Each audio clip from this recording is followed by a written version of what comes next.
Hayden, I have a question for you. No, thank you. Oh, so you, okay. Yeah. You can't just refuse me. I thought you said no, the question. You can't find My question was a simple one too. The answer. Take care. Good evening, all. It's my honor to call to order the 8th session of the 55th Senate. With that, I will be now moving into the Pledge of Allegiance. For all of those willing and able, please join me. Pledge allegiance to the flag of the United States of America and to the republic for which it stands, one nation, under God, indivisible, with liberty and justice for all. Thank you. With that, we'll now be moving into our land acknowledgement.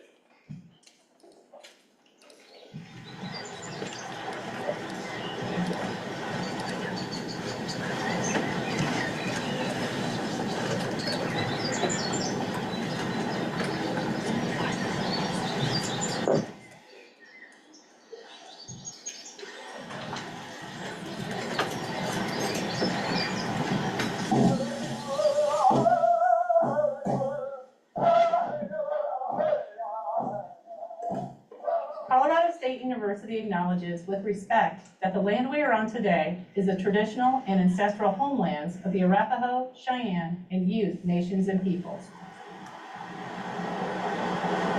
This is also a site of trade, gathering, and healing for numerous other Native nations.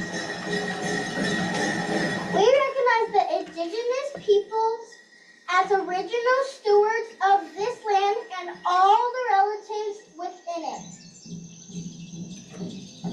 As these words of acknowledgement are spoken and heard, the ties nations have to their traditional homelands are renewed and reaffirmed. CSU is a land-grant institution, and we accept that our mission must encompass access to education and inclusion. And significantly, that our founding came at a dire cost to Native nations and peoples whose land this university was built upon.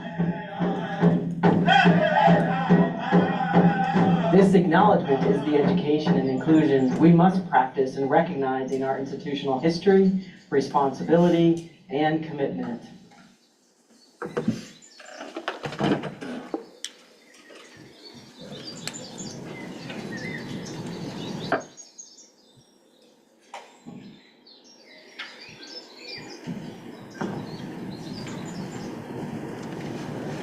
Thank you. We'll now be moving into the swearing in of new senators and associates. So if you are a new senator or associate, please come up to the front to be ratified. Yeah, Mike. With batteries.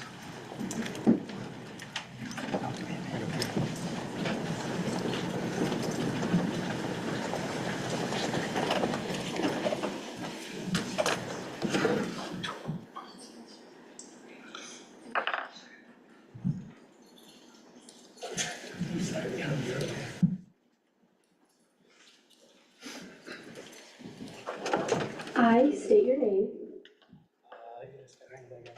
I, Grace Pratt, I, Blake Simpson, Do solemnly swear do solemnly swear to defend and uphold to defend and uphold the rules and regulations the rules and regulations set forth by the Constitution set forth by the Constitution of the Associated Students of Colorado State University, of the Associated Students of Colorado State University, and will rightfully perform and will rightfully perform the duties of my office the duties of my office to the best of my ability. to the best of my ability. Congrats.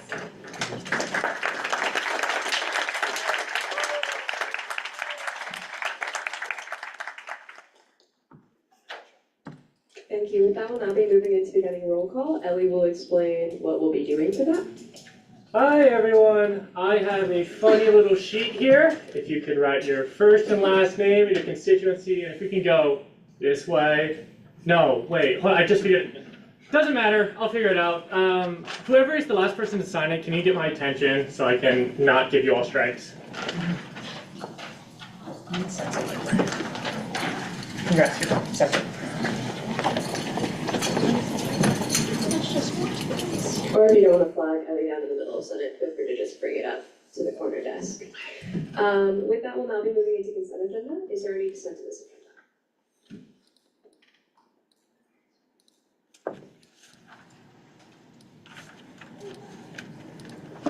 Seeing none, we'll go ahead and move into gallery input. If you wish to speak, I have a feeling that there's going to be a lot of people. We could start a line. Farron, if you want to be our first speaker, we can start a line behind Farron. With the mic, we'll bring it back to you. Can I actually motion for gallery input people to come to the front of the podium and have it there? Second. Sure, why not? Is there any dissent? Dissent. Point of privilege, it could be an accessibility issue because. Microphone. If you could speak into a microphone. I was going to make a point of privilege. It might be an accessibility issue just because if you're carrying a thing and scrolling and trying to hold a mic, it just might be easier logistically. Thank you. We'll continue with the motion with only one dissent, not that I counted. All of those in favor of having gallery be at the front, please raise your placard.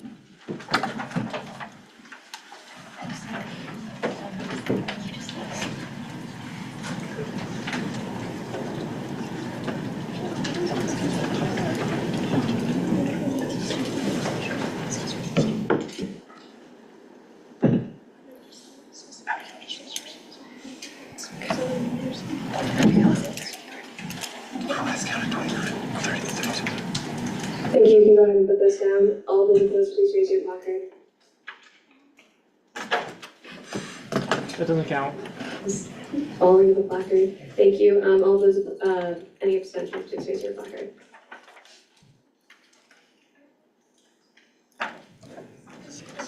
Thank you. Go ahead and put those down with a count of 30 to 1 to 6. This motion stands, and if you want to start a line up the front.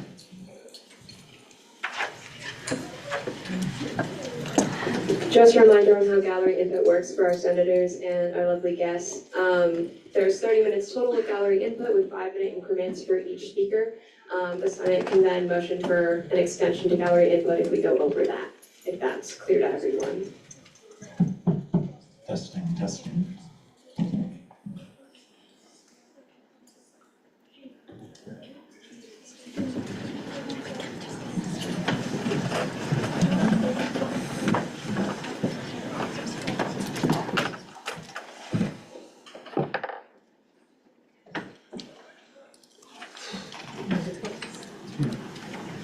Hi everyone, if I haven't had the chance to introduce myself to you yet, my name is Farron and I'm the current Recruitment and Retention Officer for the Senate.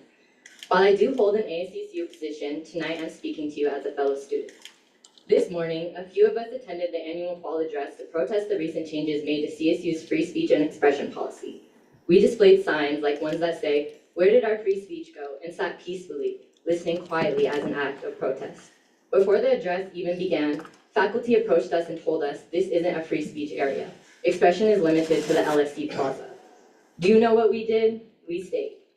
If you have to remember one thing from what I've said today, let it be this. Regardless of policy, regardless of directives, we know what's right and we should do what's right. I will never change how I show up or advocate for students, even if that means breaking the rules and potentially losing my job. At the end of the day, policies here on campus are simply just policies. As students, we outnumber faculty administration. I want to emphasize, in a time where federal directives are being sent out and hurting our communities, it is our responsibility to set the new standard.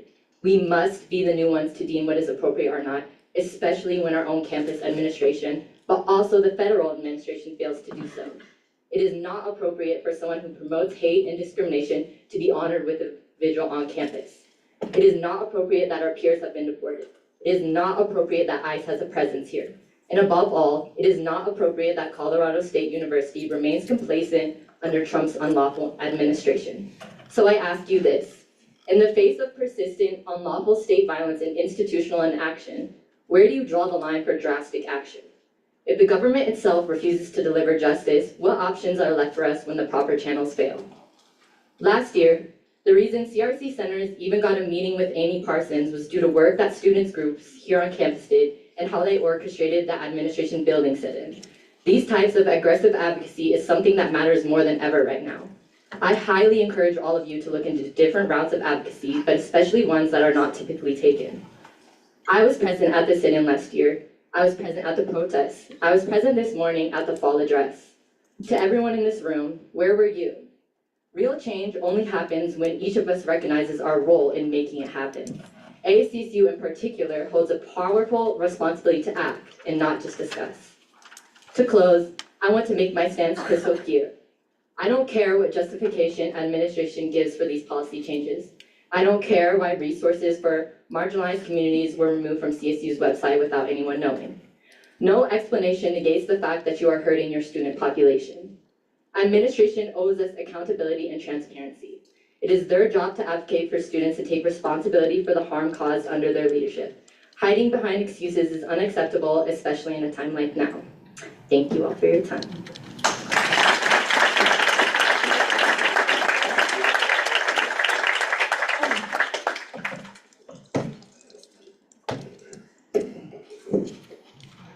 All right, hello everyone. Thank you all so much for being here. For those who I have not had the pleasure of meeting, my name is Ben Gregg. I use the he, him series of pronouns, and I'm one of 3 authors of the resolution defending free speech and expression at Colorado State University. As I'm sure all of us here know, and the reason for all of us being here, Colorado State University unilaterally changed its free speech and expression policy on August 14th, quietly, without student consultation, without faculty input, and without transparency that our shared governance system on campus demands. With a single update, the university restricted chalking, one of the most accessible, visible, and historically important forms of student expression on this campus. They restricted where we can and cannot protest. They restricted what faculty can and cannot say. They changed what the word peaceful means, even though we all know that the words peaceful protest have only ever been used to tell Black and brown people that what they're doing and the way they are doing it is wrong, is too loud, is too disruptive. There is a reason why the administration changed their policy to not allow protesters on raised surfaces or stairs. Just look at their precious administration building. They say be peaceful, when what they really mean is keep the Black and brown students off of our doorstep because I need to enjoy my morning coffee. What they really mean is follow our rules, but when the rules silence the people, breaking that silence is the rule of justice. What they really mean is don't shake the table, but the table's been uneven for our entire existence, so don't be mad when we try to balance it out. Comfort seems easy. It asks us to smile when we should speak, to raise our hands when we should question, and when it's time for the token Black and brown student photo shoot for their Instagram, we're supposed to pose and smile like they actually value who we are. But I refuse to trade my integrity for their version of peace. I refuse to comply with an institution who preaches free speech and platforming a hateful racist like Charlie Kirk. But when Black and brown students make some noise, suddenly what we are doing is a breach of their comfort. I refuse to comply with an institution that washed away the words, "Stop bombing children," while the student was still in the process of chalking them. I refuse to comply with an institution who cares more about limiting the voices of their student body than a Black Lives Matter mural being defaced on our campus. I refuse to comply with an institution that will watch our country's descent into darkness and do nothing but support it. So with that, I ask you, Amy Parsons, who I know is paying attention to this, if you won't face your students who you swear you support, who exactly are you even leading? Because it is not us. If you can take the time of day to listen to the concerns that we, your student body, have about a policy you and your administration created, then who are you even here for? Amy Parsons, you are no ally for your Black and brown students. No matter how many times you smile and wave and say that you believe in civic engagement, we won't believe it until you show us that you're actually willing to take a stand for what is right. In her own words at Faculty Council yesterday, Amy Parsons exclaimed how proud she was of how she and her administration handled the Charlie Kirk situation. Well, let me tell you, Amy Parsons, September 18th was the single scariest day I and so many others have faced on this campus because we aren't all afforded the privilege that you are. We don't all have the privilege to look at a Make America Great Again hat and feel like our safety is not immediately at risk. We don't all have the privilege to look at a day that put countless students in danger and say, I'm proud of that. Every time we stay quiet in the face of oppression, we build our own prisons, we raise the walls that will confine us, and we tighten the noose for those who are already suffering. I've always thought that to ignore the cries of the oppressed is to become a voice for the oppressor. I've seen what it looks like firsthand When good people don't stand up for what they believe in, I've seen comfort and convenience outweigh courage. I've seen walls go up and voices shut down. So I say this now, to anyone who thinks their silence protects them, to anyone who believes doing nothing is harmless, your silence is a weapon and your inaction has consequences. You do not get to be neutral in situations like these. You either fight for what is right or you are part of the problem. When history asks you where you were, let it be said that you did not hide. Let it be said that you refused to be silenced, even when so many forces were wanting you to be. Being a minority in this world means you learn early that silence is not safety and that standing up often comes at a cost. But it also means you learn the power of persistence, of truth, and of speaking even when the world tries to drown you out. I had a great man tell me last night, he said, Ben, the power of the people will always be greater than the power, the power of the people will always be greater than the people in power. Despite whatever policies the university may throw at us, despite how many times they wash away our written beliefs on that plaza outside, we will not comply. We will not bow down. We will not let them walk all over us like they think they can do, because students truly are the lifeblood of this campus, and I think it's about time that we all remember that. You're waiting for that change to happen? Well, just look at us. We are the ones that we've been waiting for all along. Thank you, and Free Palestine.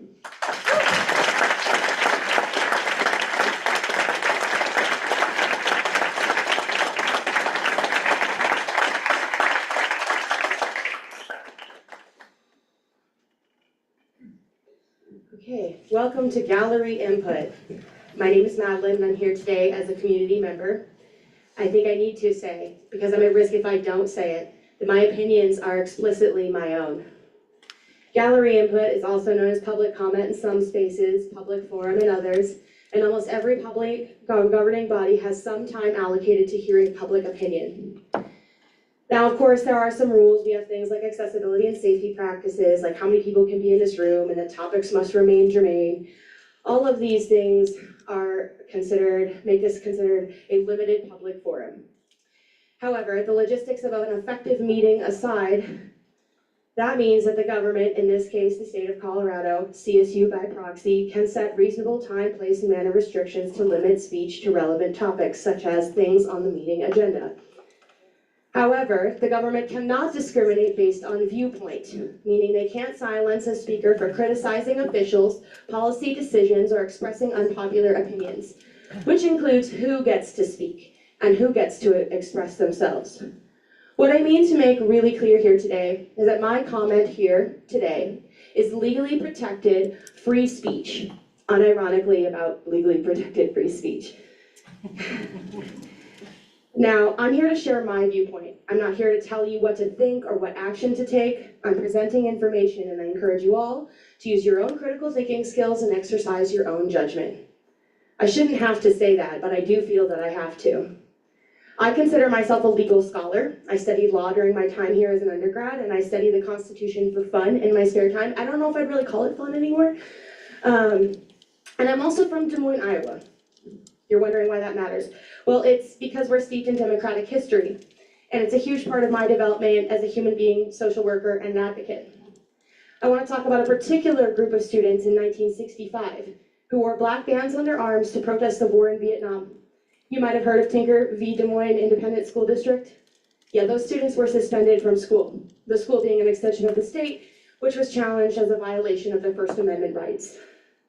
The Supreme Court ruled 7-2, spoiler alert, in favor of the students, holding that they did not, quote, shed their constitutional rights to freedom of speech or expression at the schoolhouse gate. Now, I'll reiterate this because I can't say it loud enough that I'm not here to tell you what to think or what action to take. But I have many concerns about the constitutionality of choices being made by this administration, both the US and CSU. I know that you'll address one of those matters later today. And while I hold the privilege of ex officio status in this governing body, and hold speaking rights on this floor as parliamentarian emeritus, I don't hold that right in the eyes of some who hold power over me, which I believe in and of itself is a First Amendment violation. So I come to you during this time of designated protected free speech as a community member, as a Fort Collins resident, as a taxpayer, and as an alum. I don't know how this is. There we go.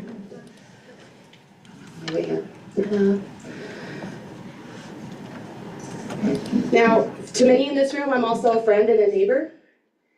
But most of all, I'm someone who cares deeply about the rights bestowed upon us, not by our Constitution, but by our Creator.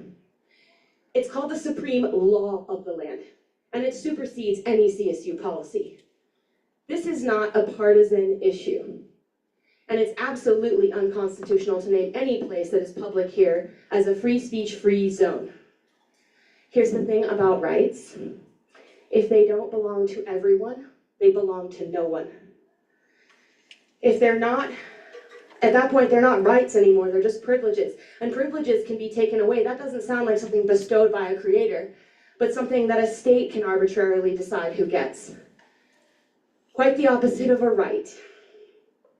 If we decide who gets to say what in a public setting, whether it be a public forum like gallery input, or on a city sidewalk, or even, let's say, a public space in a publicly funded state institution, for example, it no longer becomes a right. Just as public comment at school board meetings is meant to have the same democratic ideal that students experience in a classroom, public institutions must tolerate dissent unless it materially disrupts legitimate operations. I was going to read the whole quote by Justice Abe Forda. I don't think we have time for that, and I don't think I could deliver it nearly eloquently enough. But I want to hit the most important part. Materially and substantially interfere with the requirements of appropriate discipline in the operation of the school. Now, you can't say that things like chalking materially disrupts legitimate operations. That simply can't be possible if some is allowed, but others are not. It simply can't be possible if some public speakers are allowed to speak on a relevant topic and others are not. It simply cannot be possible if some broad philosophical concepts are allowed in academic spaces, maybe even encouraged, when others are explicitly banned. Now, I think, and we're going to get into my personal opinion here, first, that the America First has no merit in their lawsuit.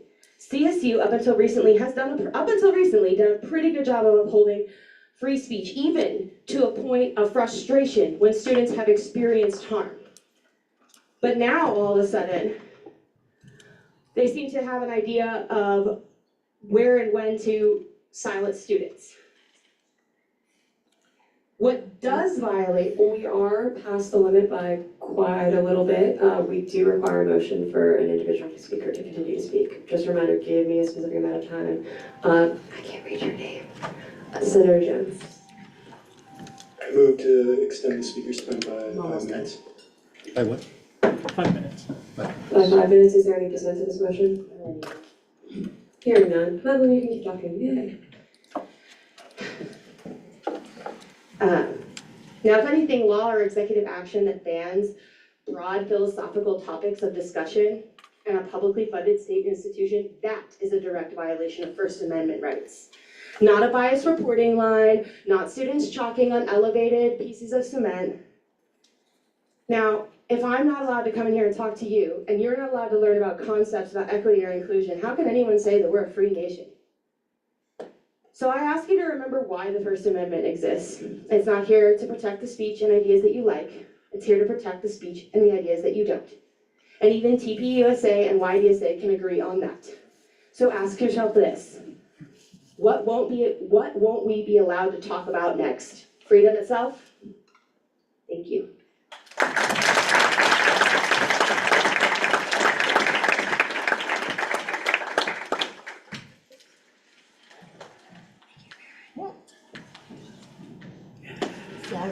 Oh, it's no problem.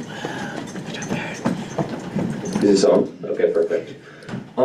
So my name is Michael. If you haven't had the ability to meet me before, I am the current faculty advisor of the Young Democratic Socialists of America on this campus, previous co-chair. And I am now a graduate student. My views do not in any way reflect CSU's beliefs. Just wanted to throw that out there. I did not have time to prepare a speech, so this is going to be off the cuff, so this might be garbage. So Zoom watchers, skip 5 minutes if you're watching this in the future.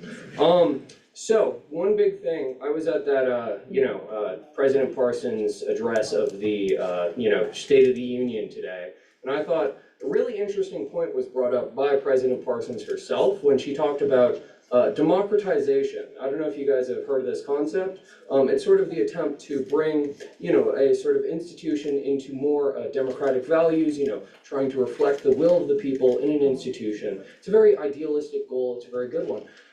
I've always wondered, is unitary action taken without the consultation of faculty, without the consultation of students, the sort of unilateral passing of a policy? Does this seem like democratization to anyone in this room? Because I don't know. It's like I might just be off here, but the thought is simple. It's to go up there after just 3 months after you have passed the most significant reduction in student and employee speech and talk about democratization in front of just a number of students and alumni is insane. I hope that anyone else who is watching this also noticed how just absolutely insane this is. I have always thought that universities need to be more democratic. This is something that simply, we all pay into this institution. We should have our voices heard. We should all, at the very least, be able to, have more effect on policy than simply just yelling into the void and not having the void look back at us. I think now would really be the time to call for legitimate democratization. I'm talking no serious changes to these policy without student consent. I'm talking, things like actual transparency in CSU's budgets. We should be able to know where exactly those investments are funding, and actually, transparency as in being clear with this data, not just putting it out and expecting students to go through it. There's a number of things that this university could do for legitimate democratization, and yet they simply give us empty platitudes at a State of the Union speech after taking away our own free speech rights. Even if they have revoked it, that is likely just because they want to put specific amendments on it. And again, as I want to reflect what, I'm so sorry, the first speaker, Farron was saying, thank you Farron for raising your hand. As Farron was saying, these things need to be unilaterally opposed. It shouldn't be an ideological thing. If they are trying to restrict your free speech rights, you should be against it. And you should be taking as many actions as you can to violate the new code if they ever put one in.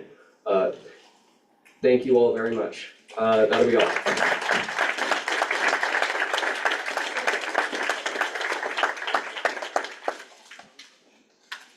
Annalise, Senator Dustover. I'd like to motion to suspend the time constraints on gallery input.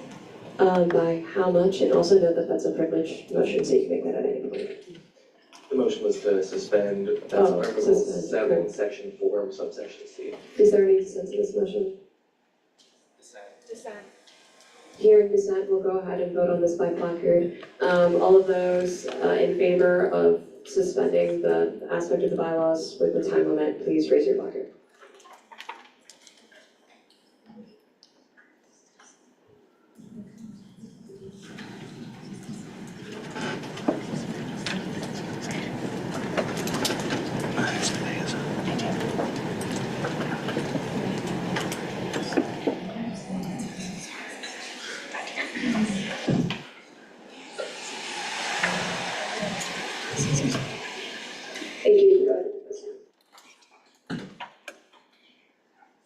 All those opposed, please raise your placard.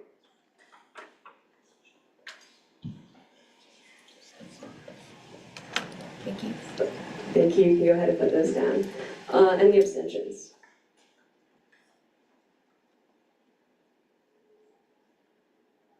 Thank you. You can go ahead and put those down. With a vote of 19 to 6 to 5, this motion passes and will be suspending that aspect of the bylaws. You can go ahead and speak. Awesome. Well, hello everybody. My name is Braden, and I am a co-chair for the Young Democratic Socialists of America. I would like to express my concern with the lack of clarity and transparency given to students, staff, and CSU community members that pertain to issues that affect them. The free speech policy is an example of, not a one-off. It is an example of conformity to the Trump administration that served our university a legal complaint. A legal complaint in which First Amendment violations are a primary concern. I ask how restricting expression of students really helps them, it helps the university in their legal complaint. It's very curious. It's scary seeing views like mine and identities like those of my comrades being oppressed and censored. It's equally scary seeing an institution that I call my own welcoming the targeting of these students. I ask that my student body, who is tasked with representing all of CSU's students, fight alongside their students, enforcing the administration's hand to let there be a consultation and vote by the communities and groups impacted by major policy changes. Finally, I support the condemnation of the university in the bill that will be introduced later tonight. Thank you so much.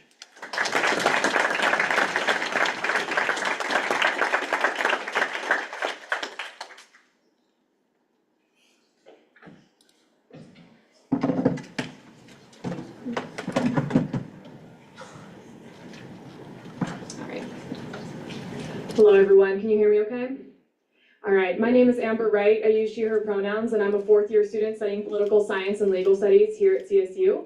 I've been involved in CSU in the past, I've interned in DC, etc., so I'm very excited to be back and getting involved. But today I want to explain to you what happened on the plaza yesterday as far as suppressing free speech on campus. So starting yesterday when I arrived to the plaza at 11 a.m., the staff members were already out there erasing chalk by 11 a.m. They were erasing messages that had said Free Gaza, there was watermelon art, and all in remembrance of the 2-year anniversary of the ongoing genocide in Palestine, which we have been watching on our phones, and there is a death toll of 680,000 at least. And so they were already erasing artwork from students by 11 a.m. And so at this point, the Students for Justice in Palestine began writing messages that were in compliance with this new restrictive free speech policy, which, as a reminder, is only to advertise events by a registered student organization, and you must include the event name, location, and time. And so while they were writing about these events that were allowed, myself and other students, but me in particular, I began writing messages that were not compliant. I began writing, Free Gaza, Palestine will be free. Also messages like, have a nice day, have a great day. No one has complied their way out of authoritarianism. I wrote messages like that. I also followed, his name is Mark Barker, and his title is, he's an associate vice president here at CSU. And he is the Associate Vice President for Safety and Risk Services and the Chief Resiliency Officer. So Mark Barker was following students around and actively patrolling and deciding which speech was permissible on the plaza. He would point out and say, yeah, that needs to be erased. So like we mentioned earlier, one student was writing, stop bombing kids. He walked up to her, she walked away, and they immediately erased it. So they were proactively patrolling. And so we asked him, what are you planning to do? And he said, I just have to follow the policy. You can write anything you want as long as it's in line with the policy. He said, I'm just following orders. And I think we all know what that sounds like. Nuremberg, anyone? And so that was his excuse. And he said that he was planning to be there all day to make sure that messages were compliant and that he would enforce it. I did point out to him at this point that if you read the policy to the letter and you cannot speak from elevated surfaces, that would include the stump on the plaza, which, if we're all familiar, that is a symbol of free speech on campus, correct? And when I asked him that, he said, well, if I was sent out to enforce the policy that day, I probably wouldn't enforce it. So that tells me the policy depends on who is there to enforce it.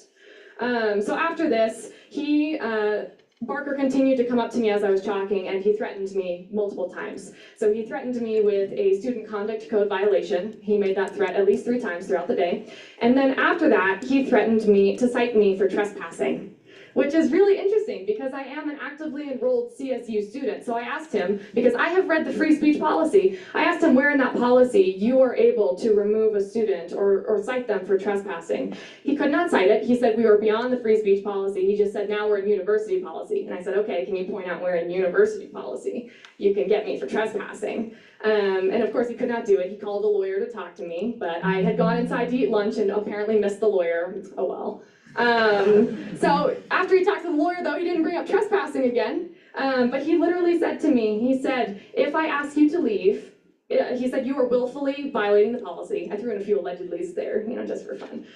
He said, you are violating the policy knowingly and intentionally, and if I ask you to leave and you do not leave, I will cite you for trespassing. So that was one example of how an administrator decided to maliciously enforce this rushed and restrictive free speech policy to the letter. And this was interesting for me because to my knowledge, this policy was not entirely enforceable. And so I continued chalking throughout the day, and they came and erased my work 3 separate times.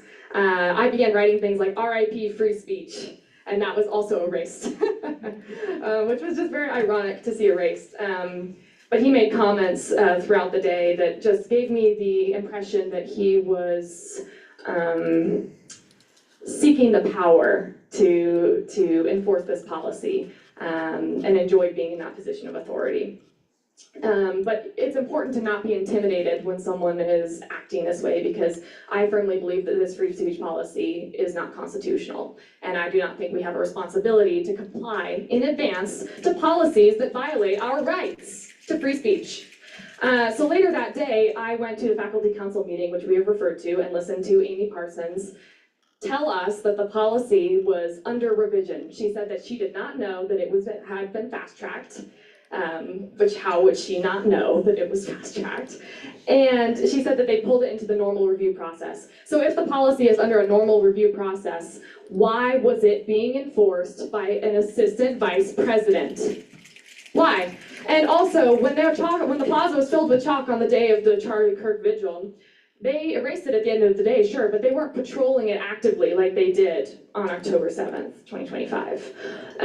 So we heard this from Amy Parsons, and I want to note that today I attended the fall address, and Mark Barker pulled me aside for a conversation and apologized to me today and said that he was wrong and that I was right, and that he still did not agree with the methods that I took, but that they were effective because they rescinded the policy this morning. And so it took only 24 hours for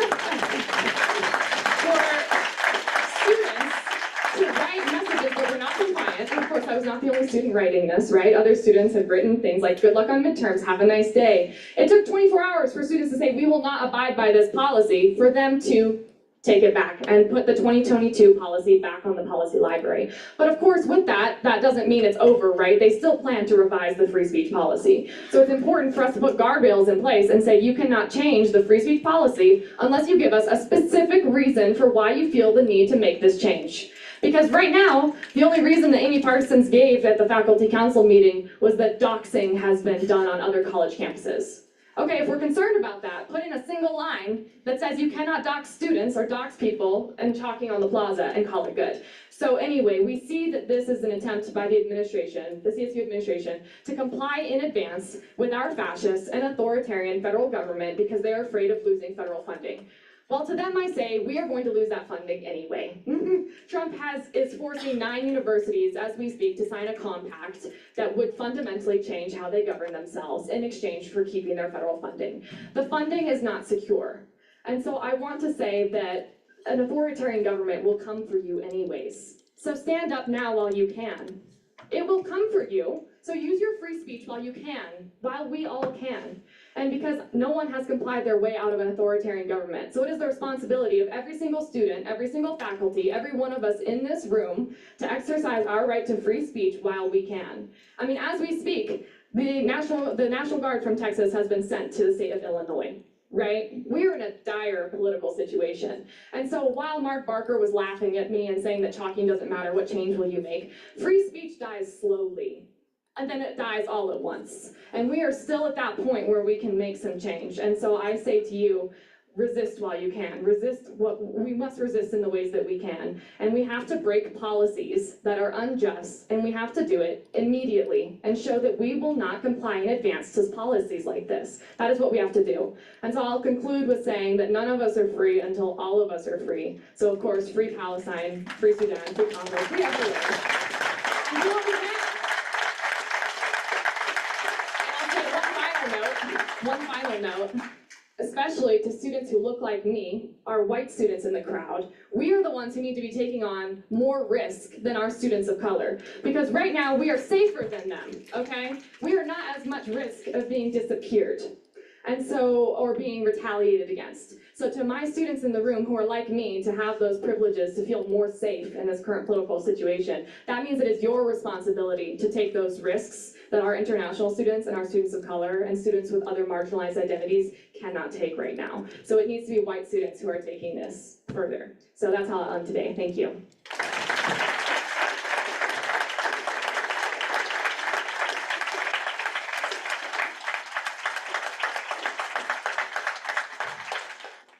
Hello, for anyone who hasn't gotten to meet me yet, my name is Yosadine. I'm currently a Central Senator and Chair for University Affairs.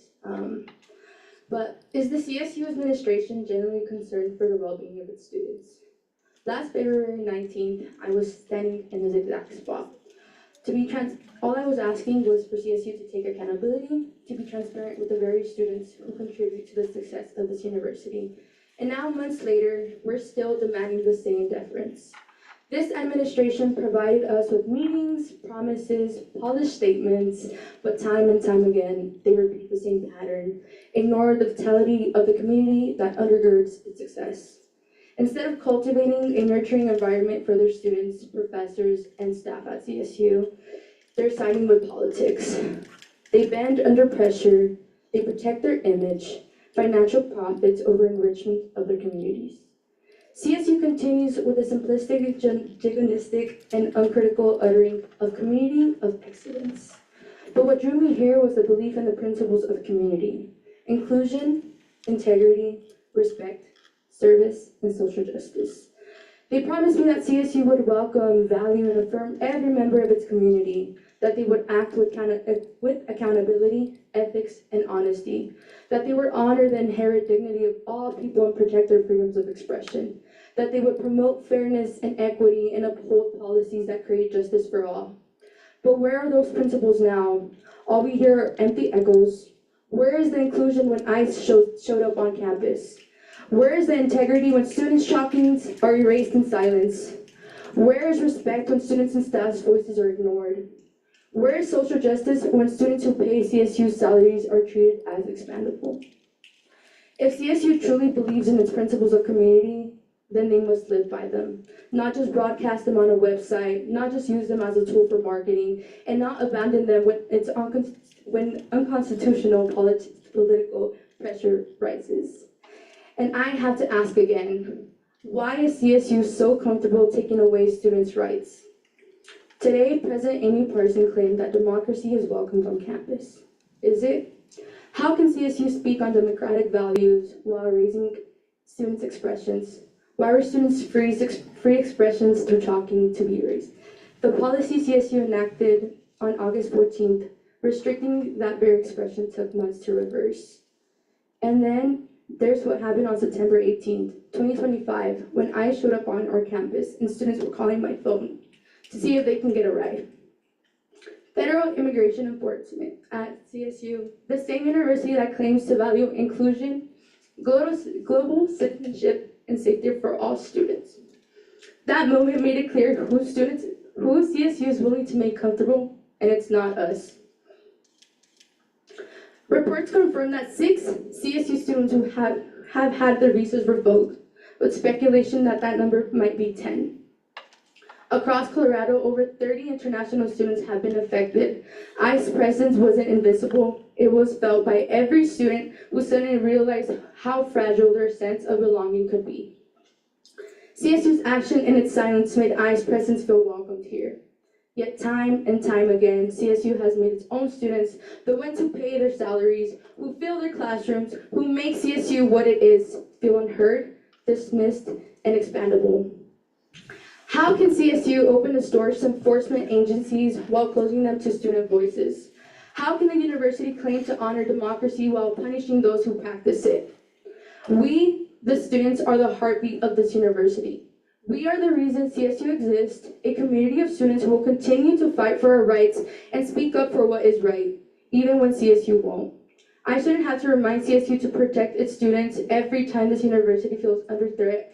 That should be automatic. That's what real leadership looks like. Choosing students over profit will always be the true measure of excellence. When new leadership rises in government, in higher education, or here on our own campus, CSU should not shift who it represents. Your values shouldn't depend on politics or pressure. They should depend on people. You say you're here to fight for students, but right now, you're not. And when history looks back on its moment, CSU will have to decide, where do you want to stand? With the student who fought for justice and truth, or with the institution that stayed silent when it mattered the most? We, the students, are done with the symbolic statements and temporary solidarity.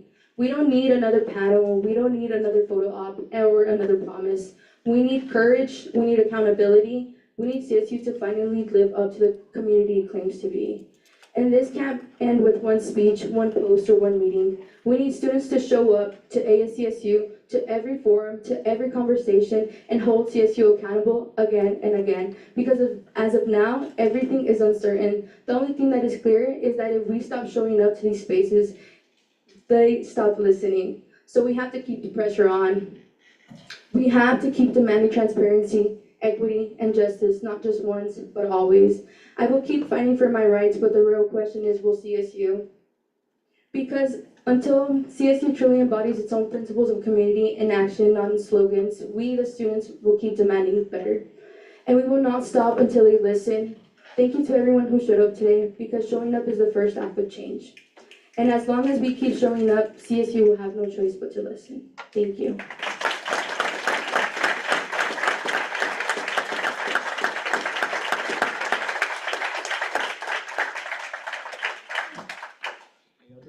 It's good to see you. What's the sign say? Let them eat wraps.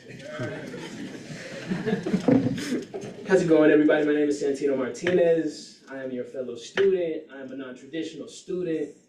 I'm in the Department of Ethnic Studies. I am a certified paralegal. I am working in the law with my aunt. We run a personal injury practice, and I am one of you. I'm happy to be a resource to any of you who need help legally. You need, somebody who can help you get a foot in the door, anything like that, right? Please lean on us. That's what we're here for. We are a community.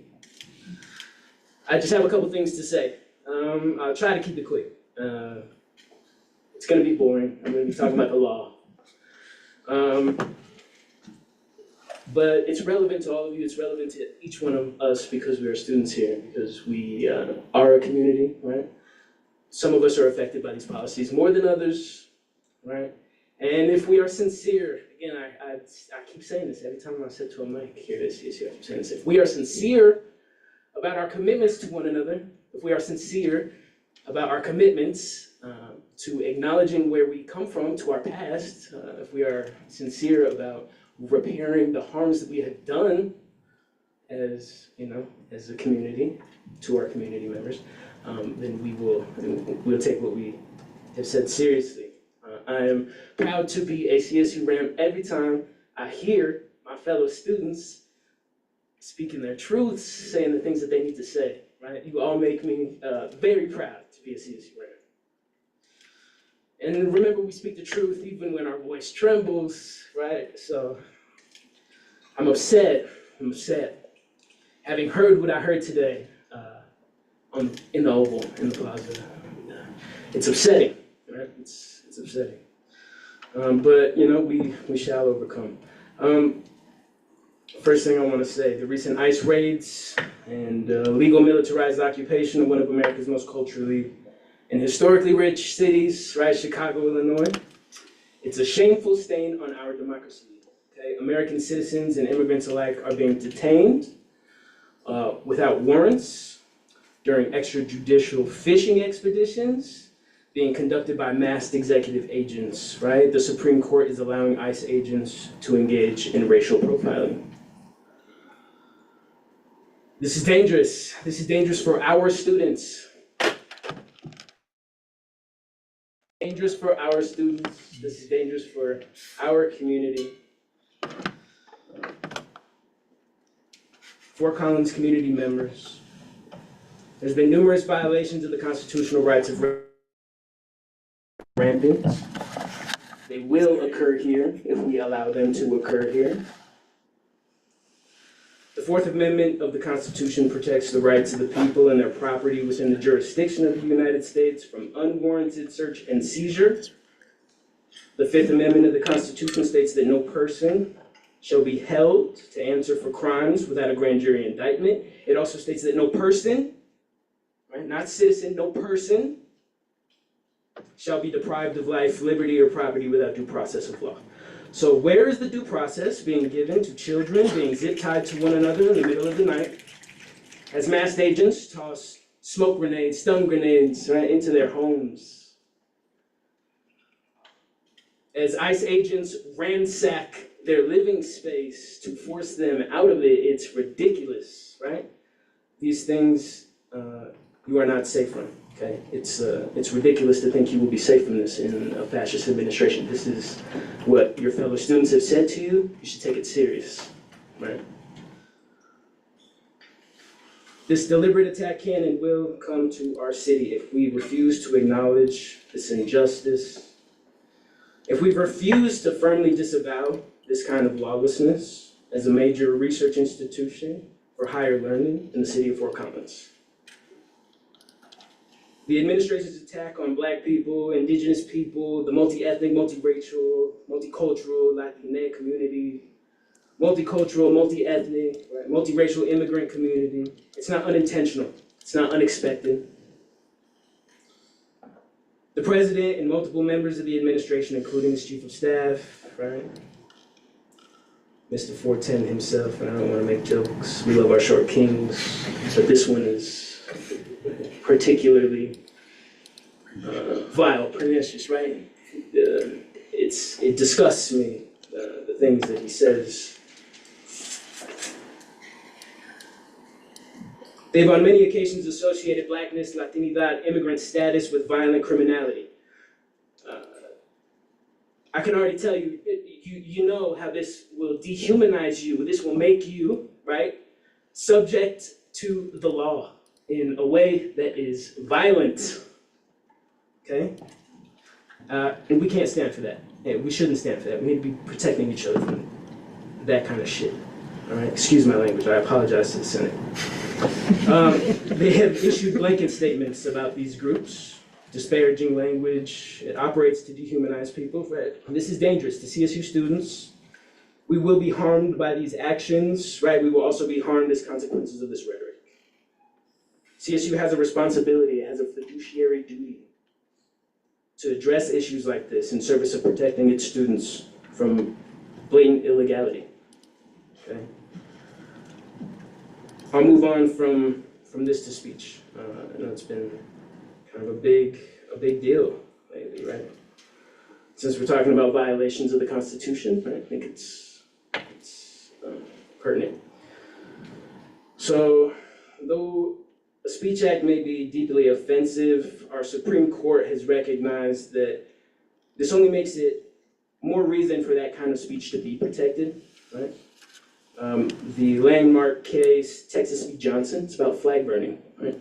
Something that we all kind of agree, so not all agree, because I don't agree, but a lot of us, most of us agree is very disrespectful and, you know, it shouldn't be done, right? But this is the reason that the Supreme Court decided to protect that kind of speech act. Viewpoint neutrality is the argument that they used in the case to justify why they protected this speech.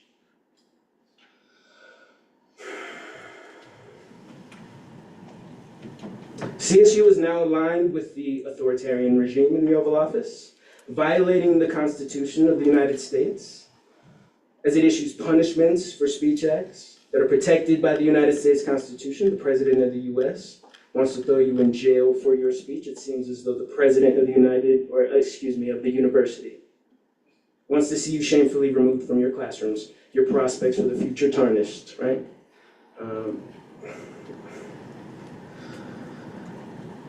It's upsetting, right? It's upsetting.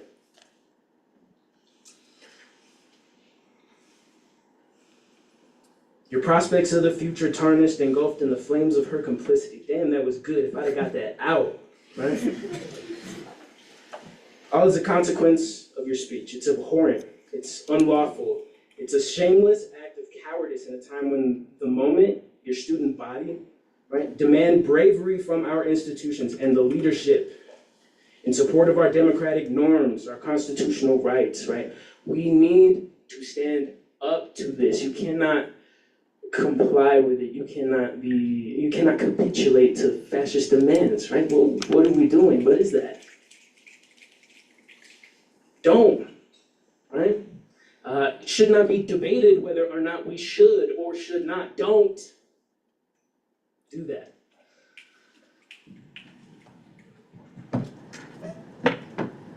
I know that we will do better, right? I know that we will stick up for one another.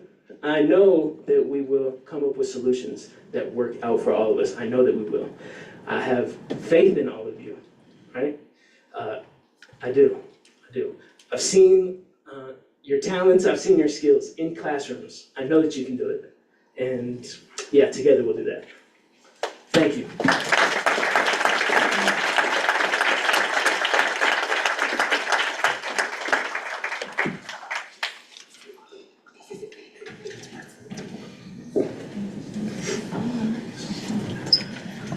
Hello, I'm Tyler Richards. I'm a fellow student at this university.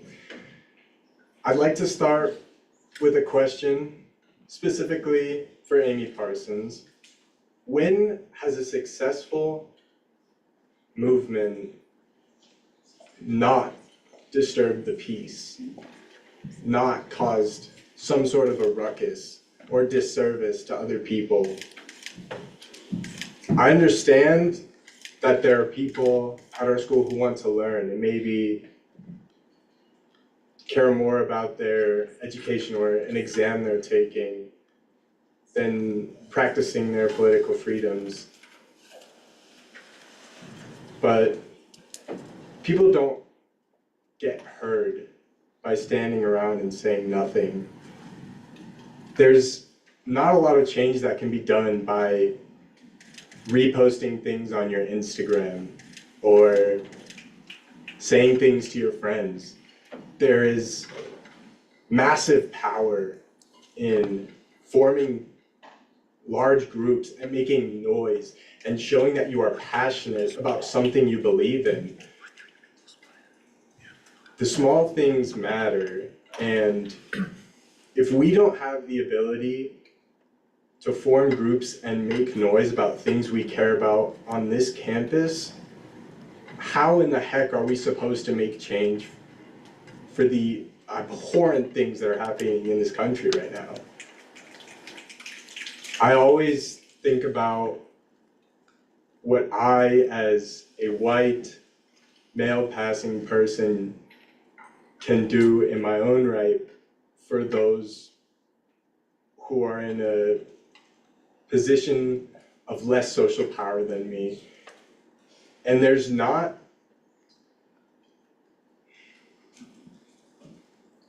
I would say there's nothing more important than the idea of assembly. And I find it personally disgusting that a school that prides itself on its progressiveness, on its carbon trail, on diversity, doing this sort of like, identity politics almost, it seems, given the underlying choices of this administration. I find it really disappointing because I chose to go to this school because I thought they stood up for the things that mattered. And to hear that voices at a time where we need them the most are being silenced is just really sad to me.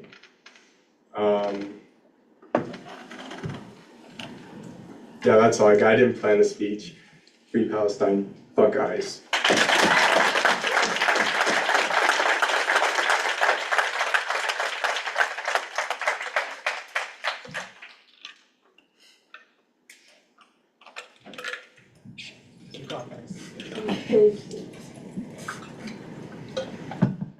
Sorry, my name is Brooklyn Reese. I am not speaking within my positionality, but as a student with a deeply vested interest in academic freedom in the name of the First Amendment.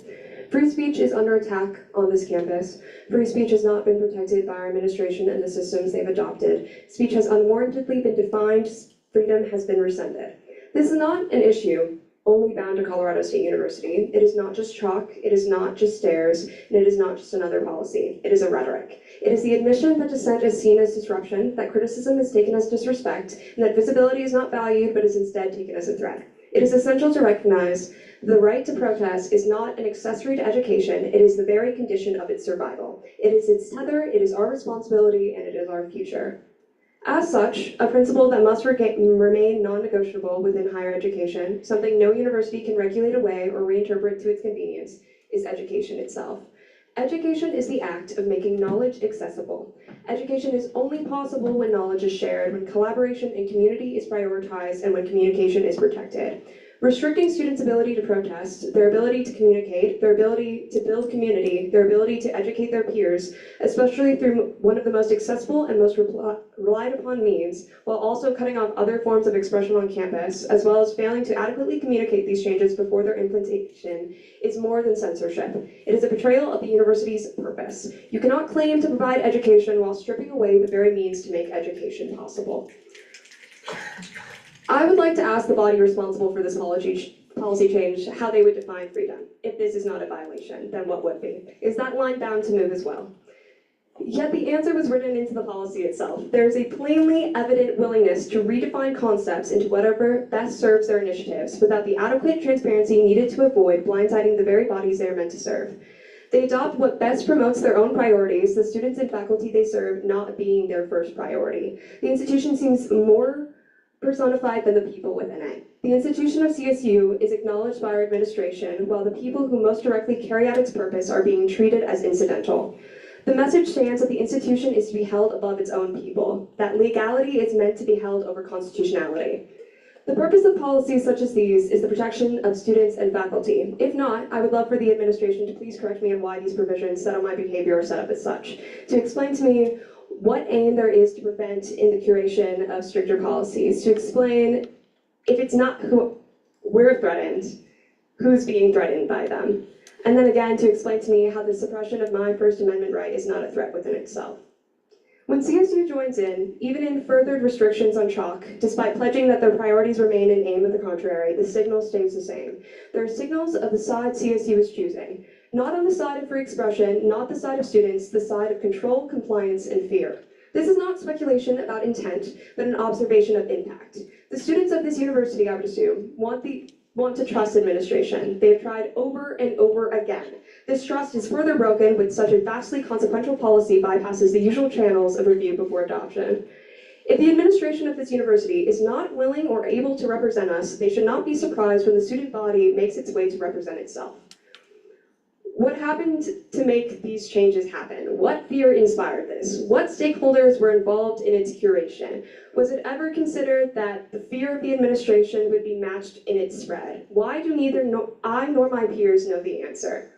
I would like the administration to know that we will look into finding those answers, that we will look into the legality that they hide behind, that coalition can be built outside of the spaces in which they hold jurisdiction, and action can be taken outside of their wishes. I would also like to implore the Senate body to do so.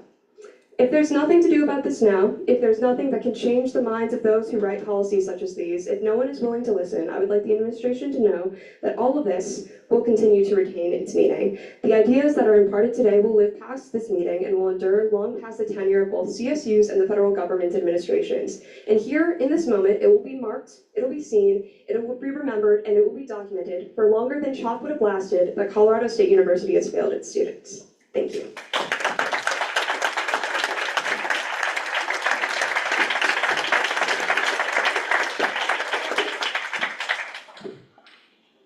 Hi, friends. I like to start by saying that because a lot of people in here are my friends. That's my friend, and that's my friend, and that's my friend, and that's my friend. But if Amy Parsons or our current president were in the room, I probably wouldn't say that. I'm afraid you've lost my trust. I've been taught to respect people in power, but I simply can't defend you anymore. I've done that in many a space. I've defended you when everyone else around me really wanted to believe that you were just a bad person, and I've defended you, and I can't anymore. I really wish I could, but being disabled, autistic, Black, maybe trans, I don't know, we're figuring that out. An open lesbian who has the best partner in the world, and trained to be a social worker, I can't respect you anymore. And as a social worker, or someone who's going to be a social worker, and I can't willfully respect what you're doing. First of all, since when can we change the meanings of words? I didn't think we could change the word peaceful like that. It means peaceful. We can't change it. And I also learned this word in my social work class yesterday, code switching. It's when you change how you're speaking depending on who you're talking to. And I'm sure that everyone in this room would change how they're speaking if they were talking to Amy Parsons. Even though we speak directly to her, if she were standing right in front of us, we would change how we're speaking. And even though we don't want to, it's just something that our brain's gonna do. And another thing to my Black, brown, queer, trans, all those folks, don't feel pressured. If it's unsafe for you to protest, don't protest. If it's unsafe for you to disagree with your parents who wear MAGA hats and tell you you'll always be she, her to me, or they don't see color, I hate that phrase, by the way, don't disagree out loud if it's unsafe. Don't fight if it's unsafe. If your safety is at stake, then it's fine for you to let other people fight for you. That's completely okay. And sometimes you need people to fight for you, and that's okay too. I do want to implore the students, our white students and our cishet students, and those who have more power than the rest of us, please, please, please, please stand up for us, because sometimes we can't stand up for ourselves. Thank you.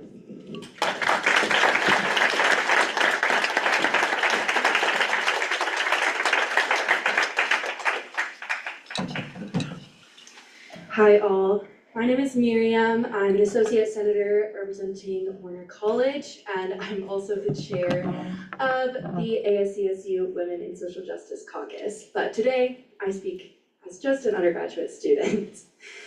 Let's not forget the university's primary role in terms of free speech is to protect it. Is to protect the students who are brave enough to engage in a public forum of debate. According to the FIRE College Free Speech Rankings, 43% of our students had self-censored in the past month prior to taking the survey. We earned an embarrassing score of 58.1 out of 100 overall. Now, maybe that's just the dean's list in me, but that is unacceptable.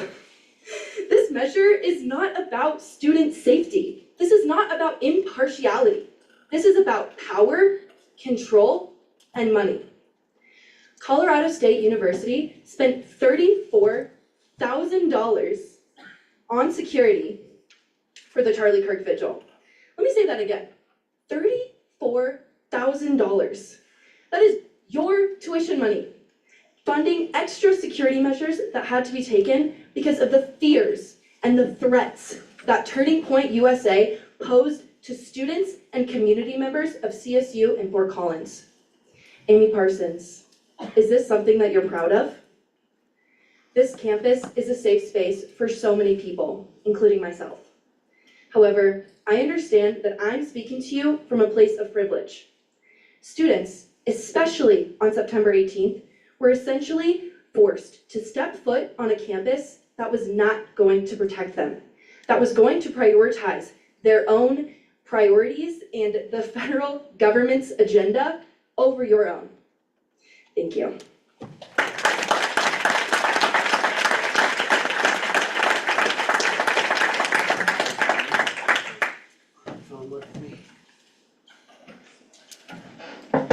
All right. Hi there, my name is Enoch Menanti. I'm the chair of the Students of the Oval Caucus and an associate senator for the Black African American Culture Center. But today I am coming to you as a student who's been here for way too long. With that being said, I have seen students come into this space time and time again for issues that do relate to the university's actions with various things, such as Gaza, the genocide in Gaza, the last year even, the concern about the Trump administration and DEI, as well as even now. So I have a question for all, I have something that I want all my fellow senators and associate senators and people in exec and anyone who happens to be an official member of ASASU. I want you all to look at the gallery. Come on, y'all can do it. All right, I want you to recognize that that is your constituency. That is them coming directly to you. Something that we often complain about not happening. So why is it that in literally 3 separate years, back to back to back, that they have to keep on coming to us like this and telling us to address this issue when it is clear that we should be going to them about these issues? We should be having these chats directly with them. And that this type of situation is something that we, as people who do hold power, should be doing something about. That we as individuals who sit in these positions, who have more direct access to admin of the university level than probably the average student does typically, why is it that they have to come literally flood our gallery every day and be like, hey, these are issues we are concerned about, and yet they are not being addressed? Because it's clear to me that they are not being addressed. Hang on, folks. And more. Right. I want to ask, I'm not even going to ask, I'm going to demand from my fellow associate senators, my chairs, my exec members, my judicial members if they're here, I don't know, I can't see you, everyone who's an official member of ASASU, go talk to the people who are here and who are not here because of various circumstances. Go and talk to them and be like, what can I do to help? Tell me what you think I can do to help, or if not be, tell me what you are worried about, and I will find out how I can help and address that. Because we are also the ones responsible for addressing those, talking to those folk, and then holding the people who have even more power than us, the administration, accountable.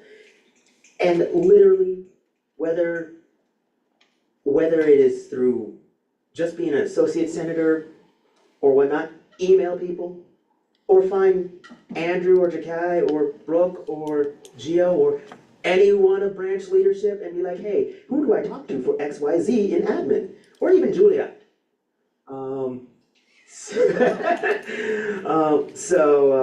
Yeah, I'm stumbling over my words so much. To bring it back now to focus on what I am going to be doing, I will be fighting.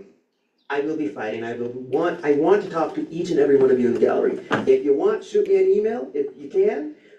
If you want, even better, to talk to me face to face, because I do better face to face. But I want to hear your concerns and I want to address them. And then I want to be able to hold whoever has the power to fix and or better address those concerns accountable and bring them face to face to you, or bring those answers to you as best as I can.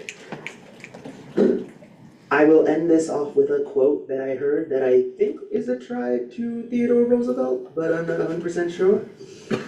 Courage is not the absence of fear, but still doing it afraid. Thank you.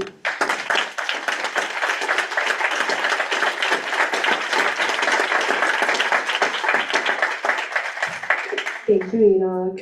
Hello, Senate. I am so excited to be speaking to you. I will not be doing any speech. I will be very, very quick. I know that people are leaving, so I wanted to shout out that tomorrow the Board of Governors are going to meet at 9 o'clock in the morning in Long's Peak Room. If any of you guys want the information, please let me know, let anyone know, and we can get that information to y'all. If you have anything at all that you have a concern, there will be allowance of a 2-minute speech during this time for any student, faculty, member. So please show up, fill the room. I also am speaking for me personally and not as any of the commitments that I have. I wanted to do a little disclaimer. But again, if you want this, please let me know and I will get you all the information. Speak your voice, speak your truth, and stand up.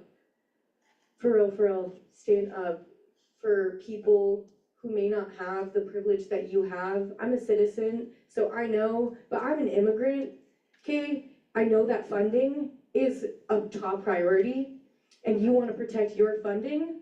Treat that the same as you're protecting an immigrant student.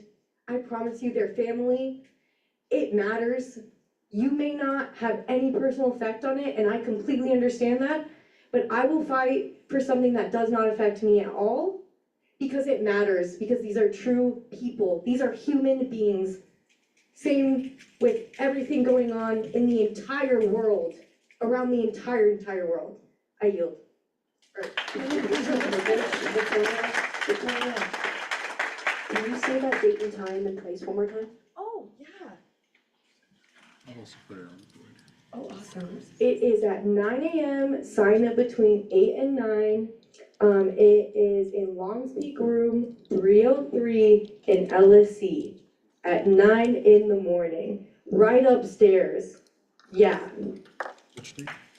Point of personal privilege, information, I don't know what. 8 to 9 is sign up period if you want to make that speech. Yes. If the actual Board of Governors meeting starts at 9. So if you want and speak, go early because it's on a first come, first served basis. Hi there. I'd like to thank each and every one of you for voicing your concerns here. We've discussed many concerns of the turmoil that plagues our nation today, and I'd like to utilize my time to discuss one of my favorite fruits of community. Historically, art has united us. It's a time for reflection and a powerful tool of resistance. I would like to take the time to read a protest poem written by myself in 2023. Seeds of peace sown by itty bitty hands, tending to a barren plot watered by tears. Tiny farmer, do not lose hope, for one day those seeds shall sprout, just as you have emerged from the concrete cracks. Little farmer, tend your land, for it is sacred. Do not put up a fence. Be prepared for stolen seeds, or the merchant who claimed they were his. Tiny farmer, tend your seeds, for one day they shall be bigger than we perceive. I'll leave you to reflect on words that I've been echoing in my mind, lines from U.S. Poet Laureate Joy Harjo, the first Native American Poet Laureate of this country. I recognize that we have much more to get to, so I'll leave you with just 2 lines that call to me especially. The first being, history will always find you, and the second one being, be who you are, even if it kills you. Thank you for your time. I hope you stick around for the rest of the session, and I also encourage you to continue attending this space in the future weeks to see the amazing work this body is capable of. Thank you.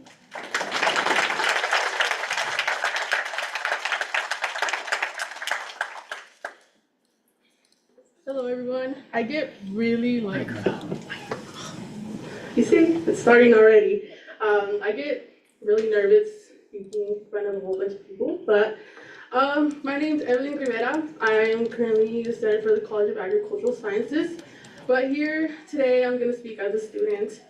I was always proud to say that CSU was a home away from home, and I would tell my sister, my younger sister, that this would be her home when she comes to study animal science like me. But what am I going to tell her now? That her freedom will be silenced, that her identity of being a student of color with Down syndrome will be targeted here at CSU, and that they will allow it. Because her tuition might pay her education, but it won't pay her freedom. So please stand up and speak out, create change. And for my staff, your voice matters even though you may not be able to speak out. We are here for you, here to support you. Thank you.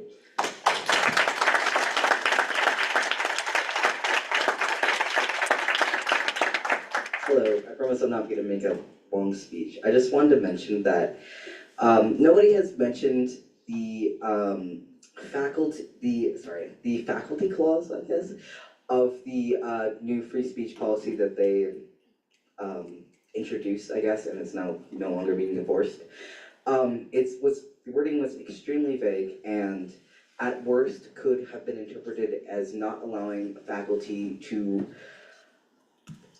speak, like have freedom of speech, basically. This is, I mean, the whole thing. But I just want to say that as a student employee, this is insane. It's an insane policy, and that we're limiting the speech of your faculty.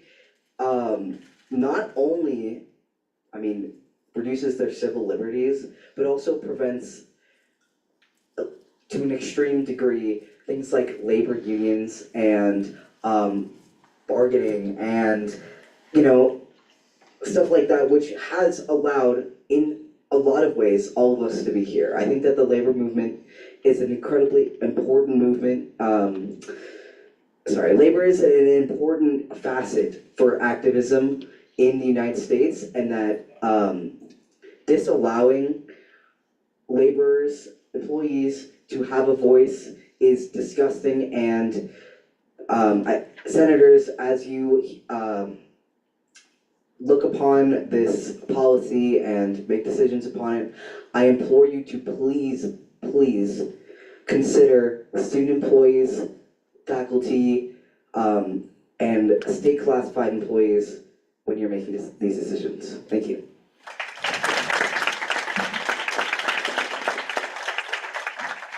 Hi everyone, I did not want to be the last one up here, and then I saw all my friends come up, and I was like, oh, I'm the last one up here.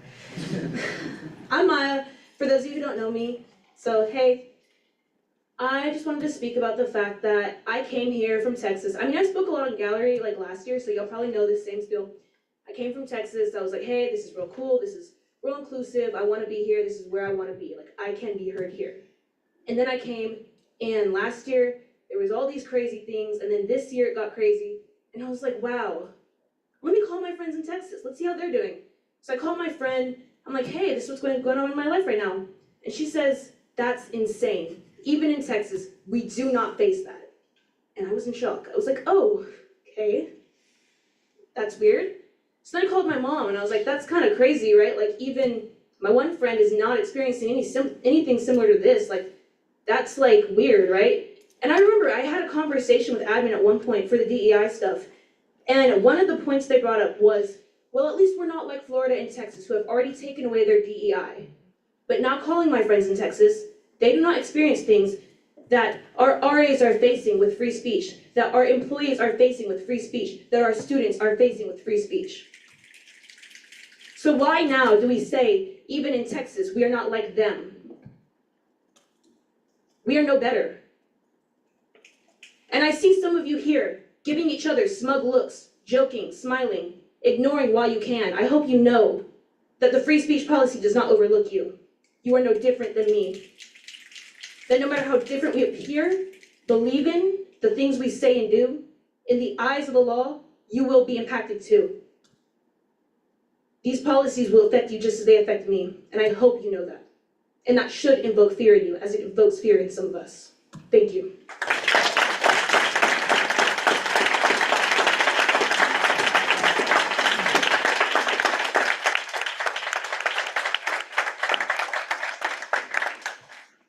Thank you all. With that, does anyone else from Gallery wish to speak at this time? Seeing none, Senator Taylor. I have two motions to make. To begin, I move to remove executive, judicial, and legislative reform from the agenda so that the Senate can get to business and instead use things like Teams to send out announcements.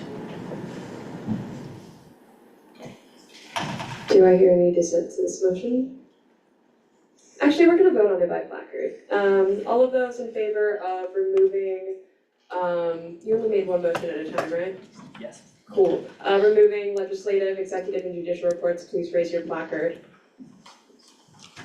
With the pinky promise, you'll check Teams.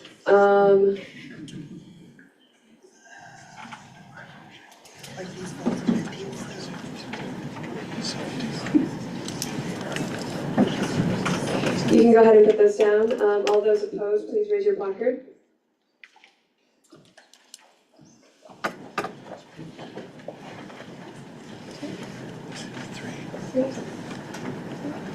Thank you, you can go ahead and put those down. All of the, any abstentions?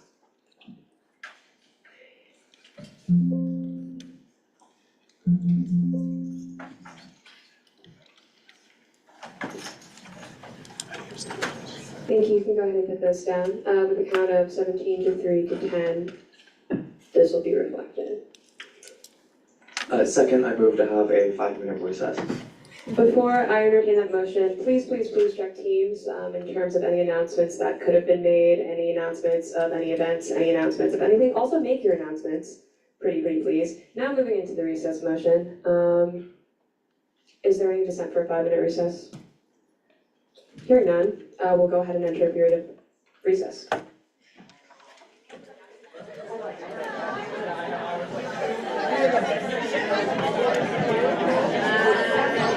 had a long report written. You're in trouble.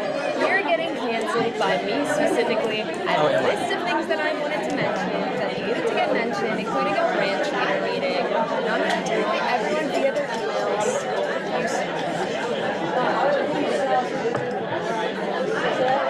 My mom's really upset that the camera went off. She kept texting me about it. I can't say happy birthday to my mom. Yeah, you're gonna say best of luck. Should shoot her an apology now. I say as if I'm ever Jermaine ever. I say as if I can't be like blah blah blah blah blah.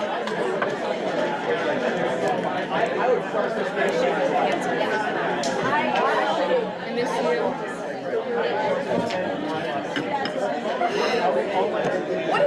What if we made a motion for me to be able to make like 3 announcements? Because I want them to specifically bring back this legislation to their constituencies. And I want them to pay attention. How often do you check this? Thank you.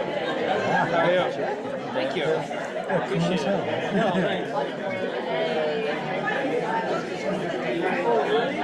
I want to say a quote that I heard, but I don't want to add too much time. What can I do to feel like there's QR code? So, what I want is for there to be a motion for. Exactly. Is Dylan making a report or are you making a report?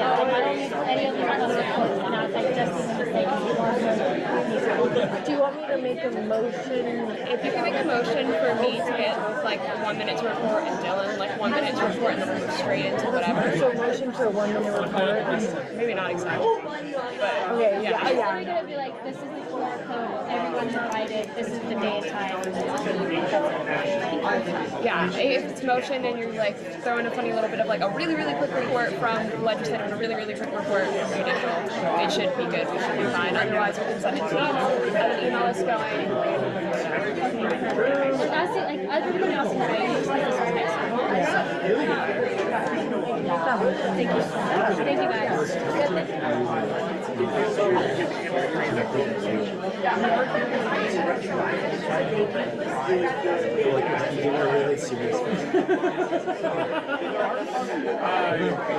I would have been. It's still been over for me. I was thinking.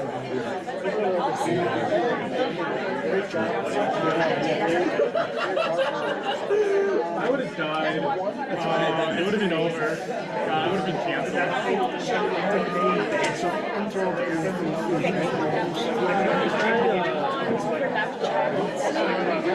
In my role as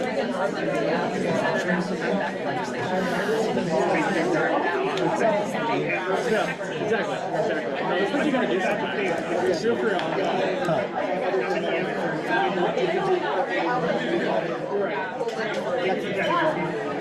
everything will be in the newsletter, and I just also want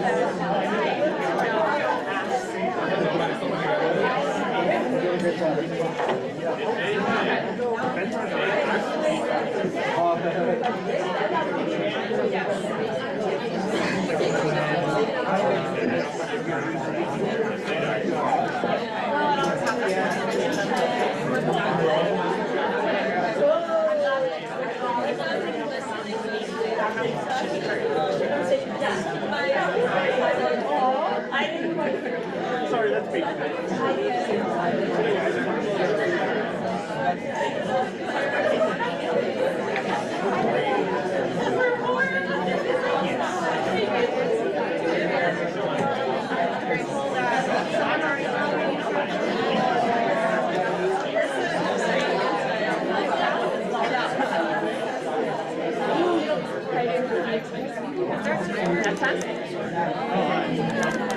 That's what you're doing. Oh, I'm sorry. How much time do they left? Couldn't tell you. We can throw that. I hit the gap. I'm not in charge of the timeline here. I meant like, can I use the restroom? Oh, I want to use it. I hit the gap. Where's my phone? Bro. I can't look. Alex told me he had to have yeah. That was buyer and place to do it. Time, place, manner, but that handshake.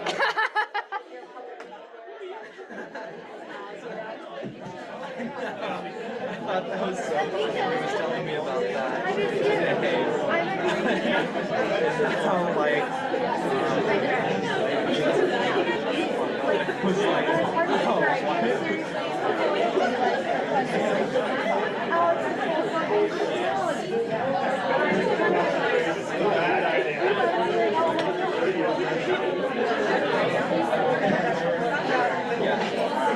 I saw you. I know it is. I forgot her name.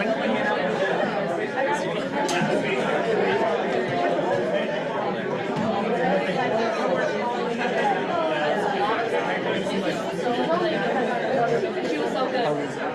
what's up, guys? Yeah. Okay, I was explaining why earlier that Okay, why? By locking the door? well, no. I think I'm a little confused. No, I locked my doors in response to the general threat. Yeah, my car doors are actually funny enough. I have a great photo of my friend breaking my car. They really want to take my car and destroy it. I know, it's so great. Anyway, so this is you try do something with some of our elections work, but if I thought there was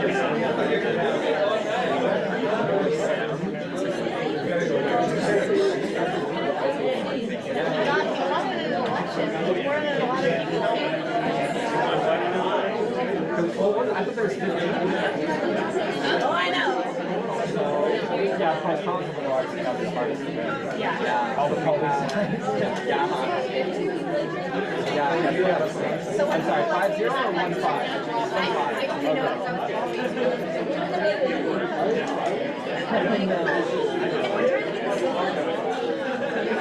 So you're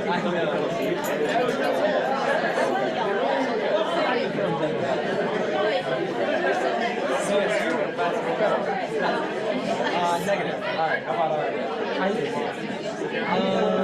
just trying to do your job for a minute. Alright. I would love to be a consultant in how you approach the upcoming. The initial move is just vote. Like, I am not planning on trying to get people to like vote really for a specific like thing or like socialism. I just want to reduce our voter number to 3%. Hey, at least you won. So that's kind of the main goal right now. We're not like trying to get people to be more politically active and like push toward a specific goal or like election field later. Right now, we just need people voting.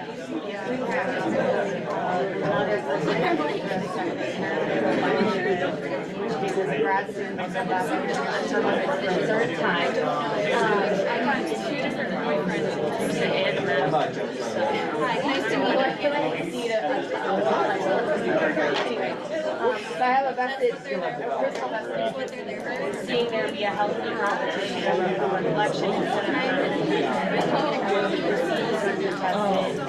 unless there is a health negotiator, if there is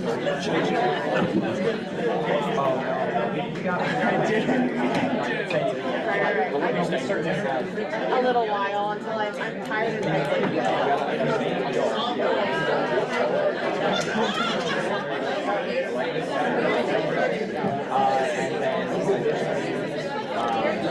I just feel like they can sort of brush us off right now, ASCSU, like the administration can, because we only have 2. If we have one creators, then it becomes a lot harder for them to sort of Well, and here's the thing, we talked about this last year, is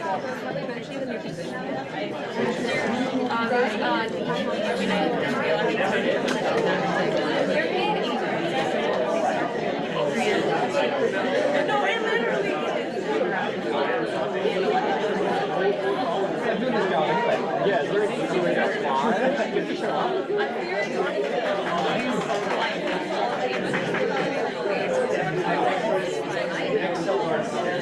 on another note, like the only work we have last year. Well, I mean, you have my name, right? I don't know any work about last year. Yeah, I mean, so he's bringing him new and I'm throwing him in the... I'm not. I don't want to come in.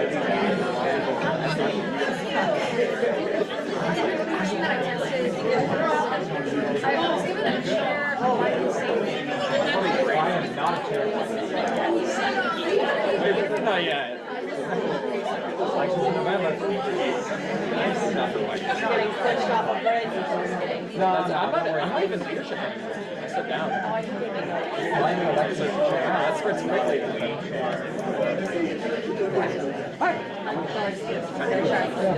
And the beard is really good, very nice. Okay, thank God. I'm good, tired, and pregnant. 5 minutes, count my Yeah. eyeballing. Yeah. My husband and I got leave, so no longer camera, it's Jennings now. So, yeah. I will You want to go to the house? All right, let's go. specifically to find you. I do, too. Say happy birthday. So we didn't know. He's getting tired. You don't know about Didn't we know his birthday? I think. Oh my God. But I'm like the baby. How much is it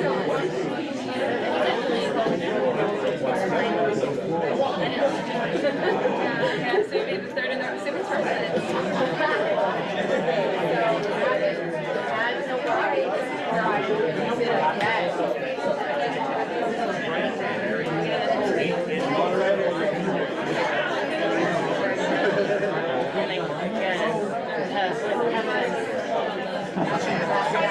Look what happened. No contest every time.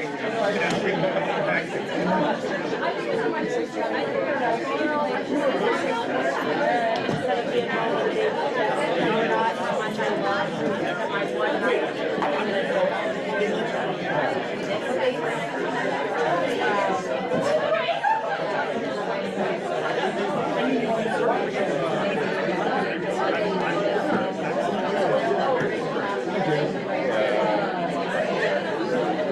not even a whole one. Just general. So I alluded to so I'll be starting whittling away and I didn't grab it.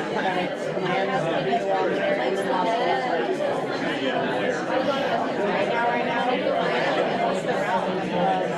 So, apparently someone told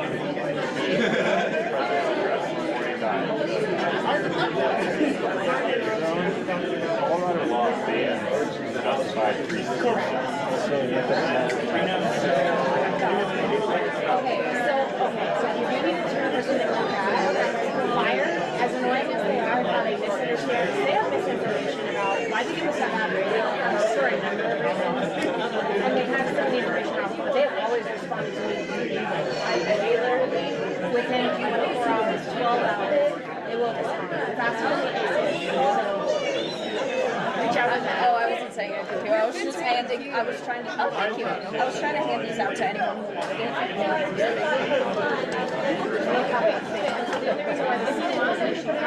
And I can say that Adrian buildup is so good at her flows. But around it and the oval is the rest is fair game. And they even told students that last year. So. You too, bro? Yes. You too, Gio? Huh? Holding up good? Sure. Yeah. Sorry. Yeah, I know.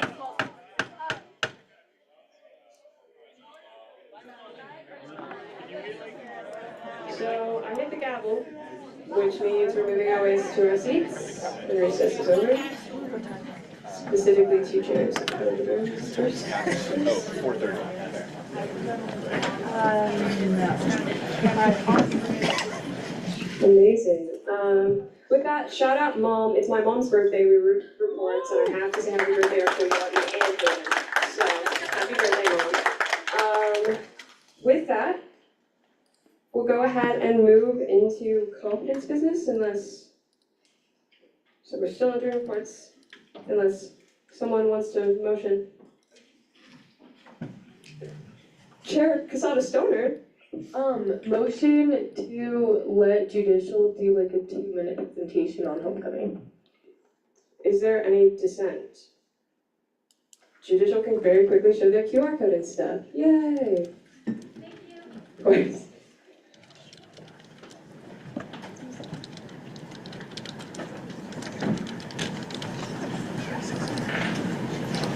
QR code? Yes. Yes, they know.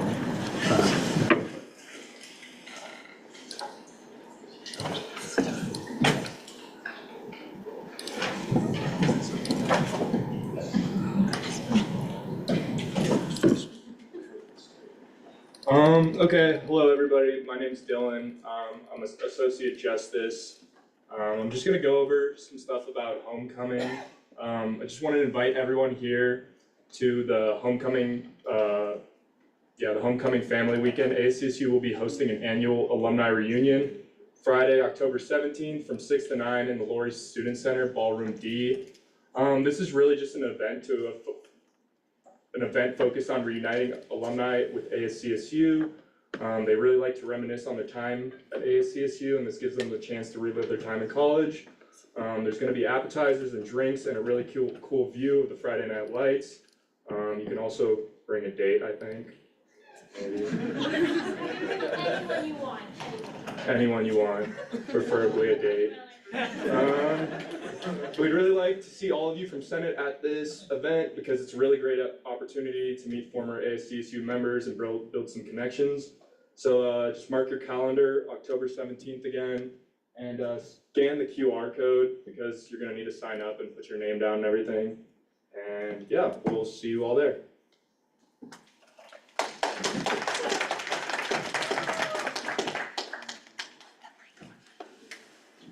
Thank you. With that, we'll now be moving into confidence business.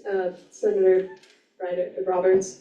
I just really fast wanted a motion to give 2 minutes to executive, just so it's fair, like they had somebody wait to talk tonight, so could they like have 2 minutes just to say like any really important information if they had it?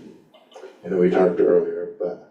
Could you do me a favor and say I motion for? Yeah, I motion for 2 minutes for executive to do just really quick, like if they had something super huge to talk about. Yeah, is there any, if you go down there, yeah. I'm like writing it in the Teams as we speak, it's okay, but I really appreciate you all. Do you rescind your motion? Yes. I rescind my motion. Awesome, thank you. With that, we'll now be going into confidence business, starting with the ratification of executive interns, the ratification of tradition and programming event programming intern. If you want to go ahead and count to the front.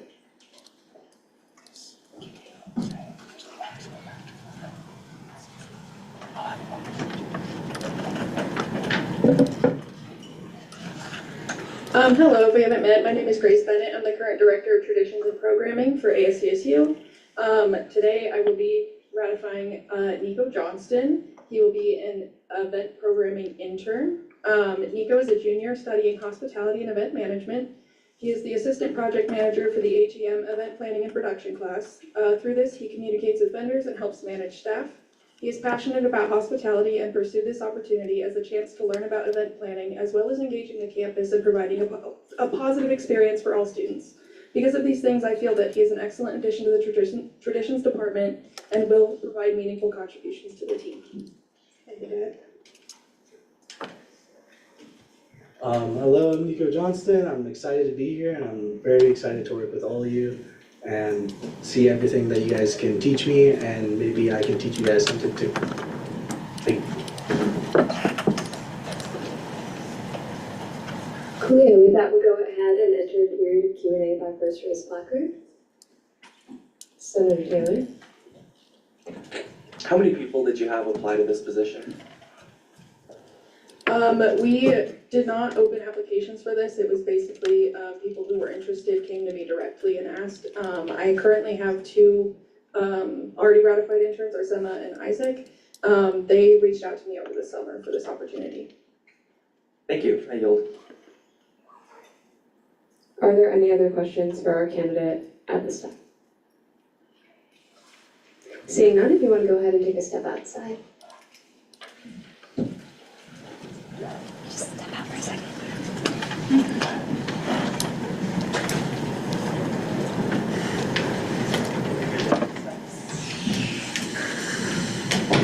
With that, we'll now be moving into a period of discussion debate by first raised placard.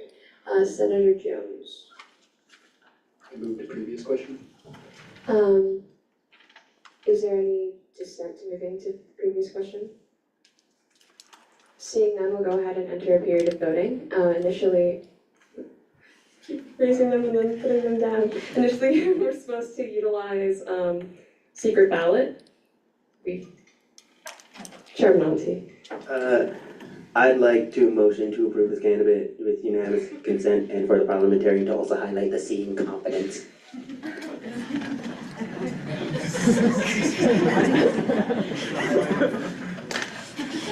So those are two different motions, and Gino has discretion over that, I fear. But if you could, that'd be cool. With that, you said unanimous consent? Yes. Is there any dissent to this candidate being ratified? Seeing none, this candidate is now in their position. Yay!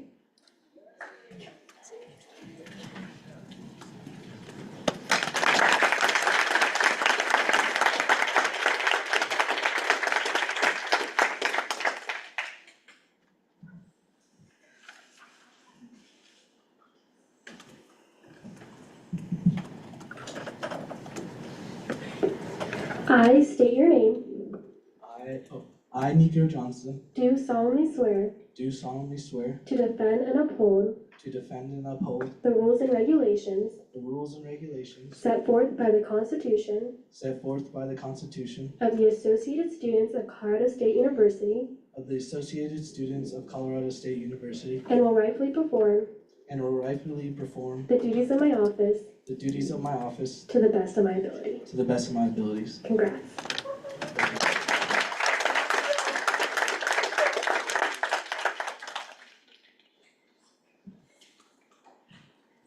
Thank you. With that, we'll now be moving into old business, starting with Bill 5508, the approval of the intern job descriptions. Point of information, oh my gosh, I am so sorry I didn't initially catch this. Can I make some, quick announcement that Julia asked me to make during reports? It's literally gonna be like a minute.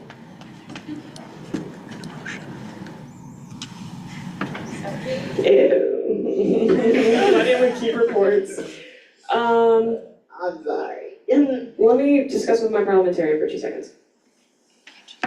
I'd like to make a motion to allow Farron to make a report at this time. Did we just go reports? Okay, thank you.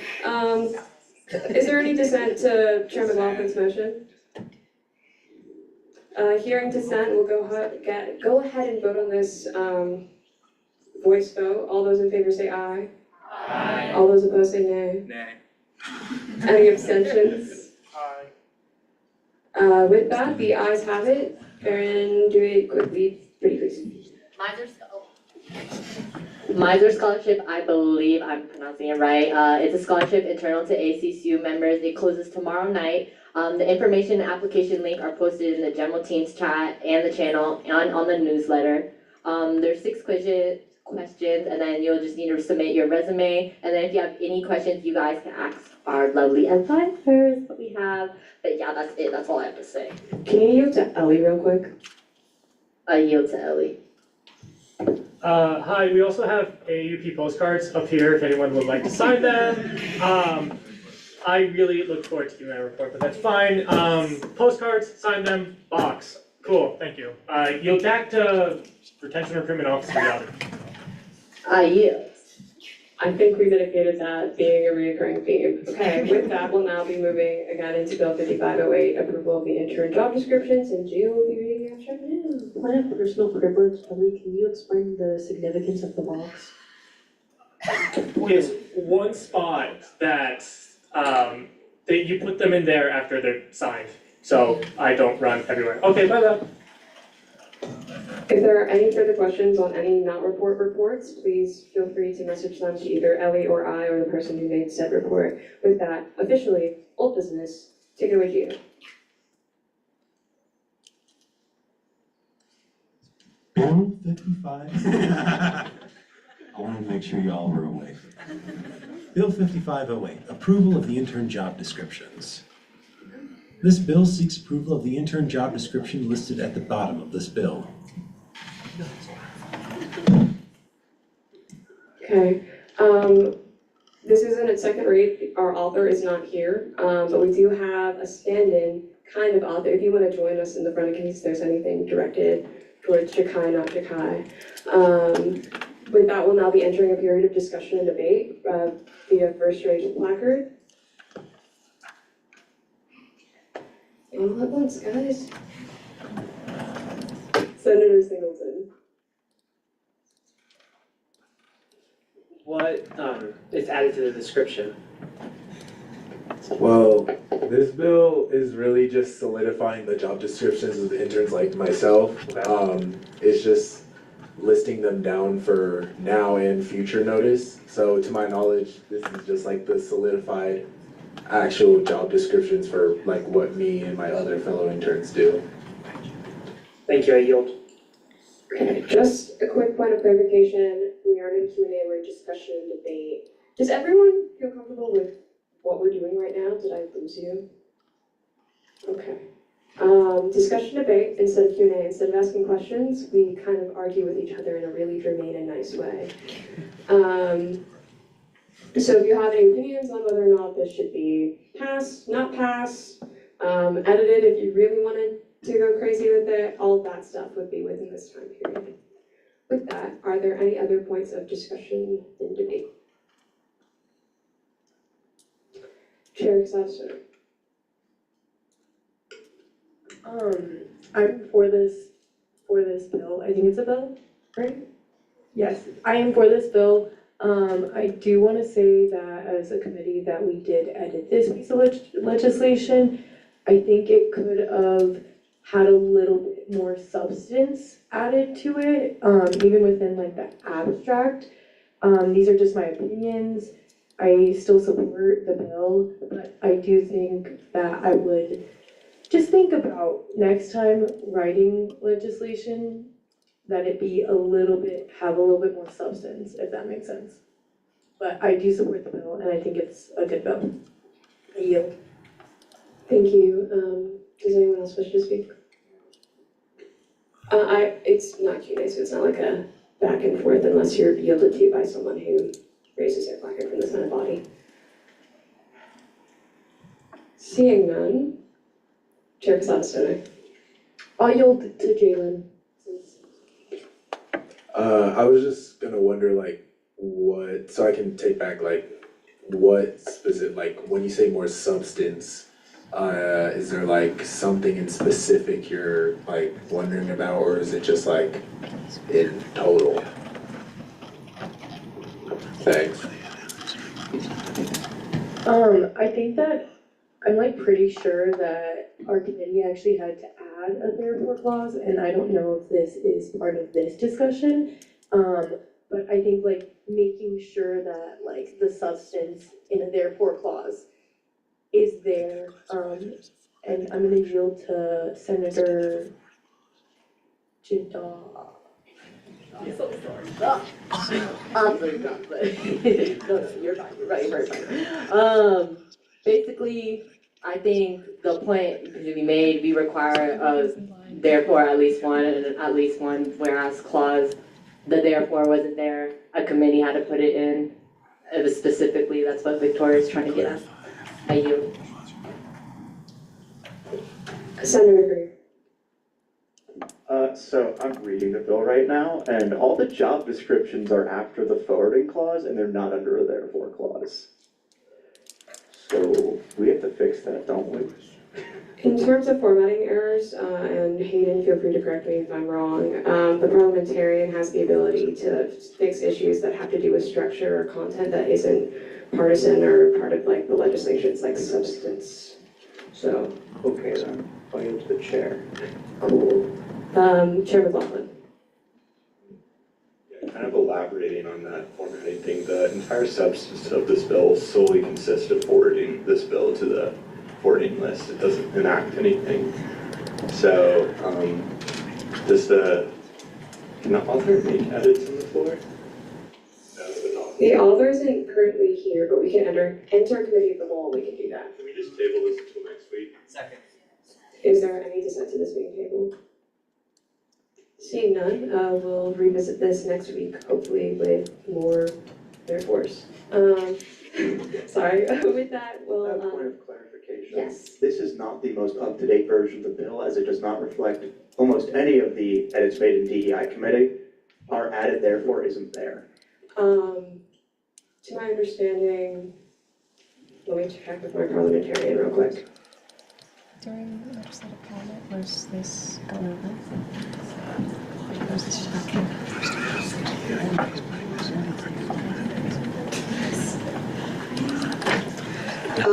It's more than likely a technical issue in terms of how legislative cabinet and committee times overlap, and this being one of our first pieces of legislation to go through discussion, debate, and have substantial edits. We'll have legislative cabinet tomorrow, and if it's tabled, we can revisit it then and make sure it's within the proper formatting.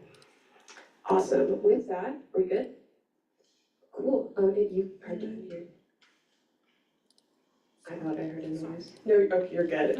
With that one, I'll be moving into the next piece of I'd like a motion to add Bill 5515 to the next item on the agenda. I think that's the right one. Is there any dissent to this motion? Hearing dissent, we'll go ahead and vote on this by voice. All those in favor of moving 5515 up, please say aye. Aye. All those opposed say nay. Nay. Division, we'll go ahead and vote on this by placard. All those in favor, please raise your placard.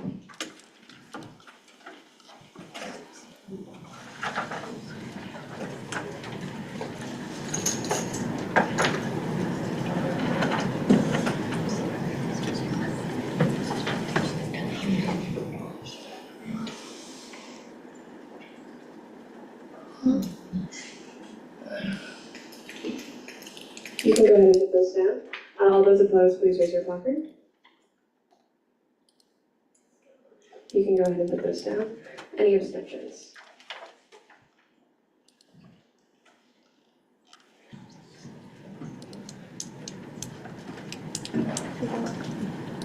Thank you. You can go ahead and put this down. With a count of 15 to 3 to 11, this will be reflected, and we'll move into Bill 5515, defending the right to free speech and expression at Colorado State University. Point of order, is it a resolution or a bill? It's listed on the agenda as a bill, which is what legislative cabinet would have approved. We can edit it within its next reading if needed.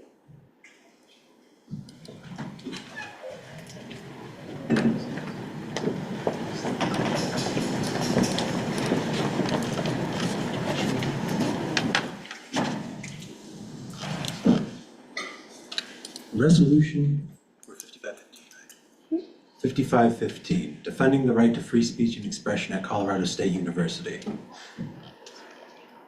This resolution intends to hold Colorado State University accountable for quietly changing and expediting their free speech and expression policy on August 14th, 2025, bypassing the standard faculty council review process.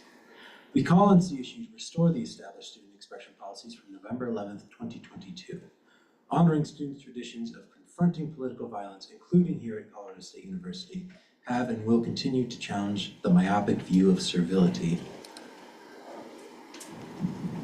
Okay, with that, you have 10 minutes to present your legislation.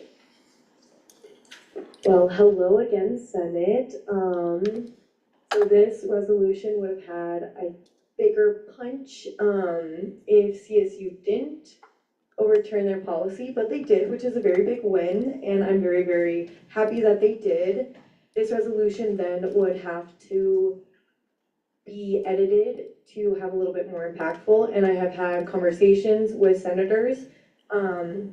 So this piece of resolution, this piece of legislation holds CSU accountable for doing it in a sneaky way and fast tracking the CSU policy. And it is supposed to hold CSU accountable for what they did. And point of information, I'm asking a question. Am I allowed to say what I would like to see edits in the committee be made? It's part of your presentation of the legislation, yeah, I would heavily, to emphasize, committees aren't forced by any comments made by the authors to make edits to the legislation. It's ultimately up to the Senate body. And I want to emphasize that again, it is completely up to y'all on what you guys want to do within any single edits. What I was thinking for this resolution is to call on CSU and to admit that they did wrong and to apologize to students and faculty for what they did. Those are the edits that I would want to be made in committee. And as well, you can. I think also something that we're really wanting to do with the resolution is to ensure that CSU doesn't do this again. Because if they did it once, more than likely they're gonna do it some other way. So we just have to make sure we're keeping pressure with CSU. And like I said, Senator Victoria had said that, Chair Victoria, that yes, it was overturned today and it was brought back to its original state, but at the same time, maybe we could focus on ways that we make it harder for the LSC to make these changes without consulting with students.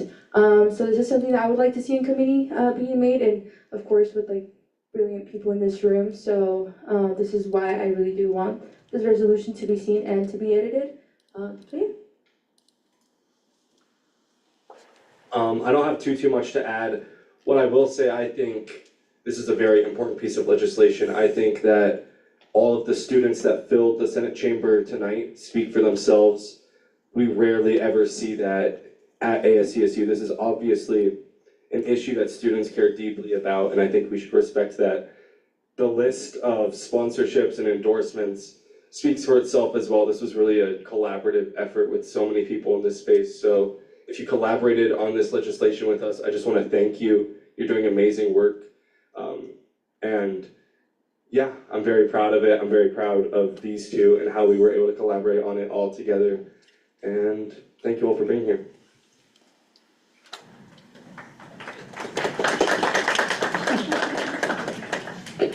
Sorry, I just really do want to emphasize that CSU, I do understand that they did revert this policy, and I am so grateful, but they have done and they have showed us, in my opinion, that they're not going to be doing things in a full transparent way. And I think until those actions actually speak to the way that their words come about it, I think that is when we may be able to not put as much pressure. But right now, that is not what CSU has showed us.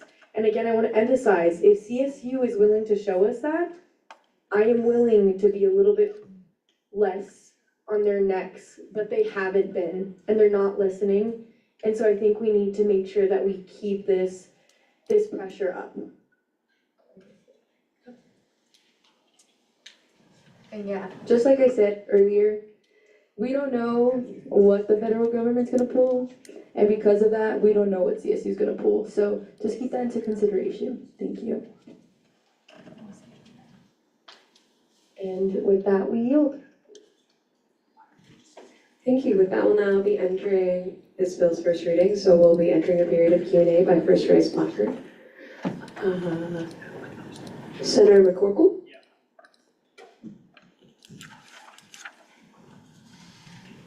Oh, there we go. I just have a point of information. I just wanted to make sure that, so the version that was sent out that I received, what's shown on the screen is just the endorsers and the sponsors list. I just wanted to make sure because the endorsers and sponsors list isn't updated on the version that was sent out. Is that all that was changed?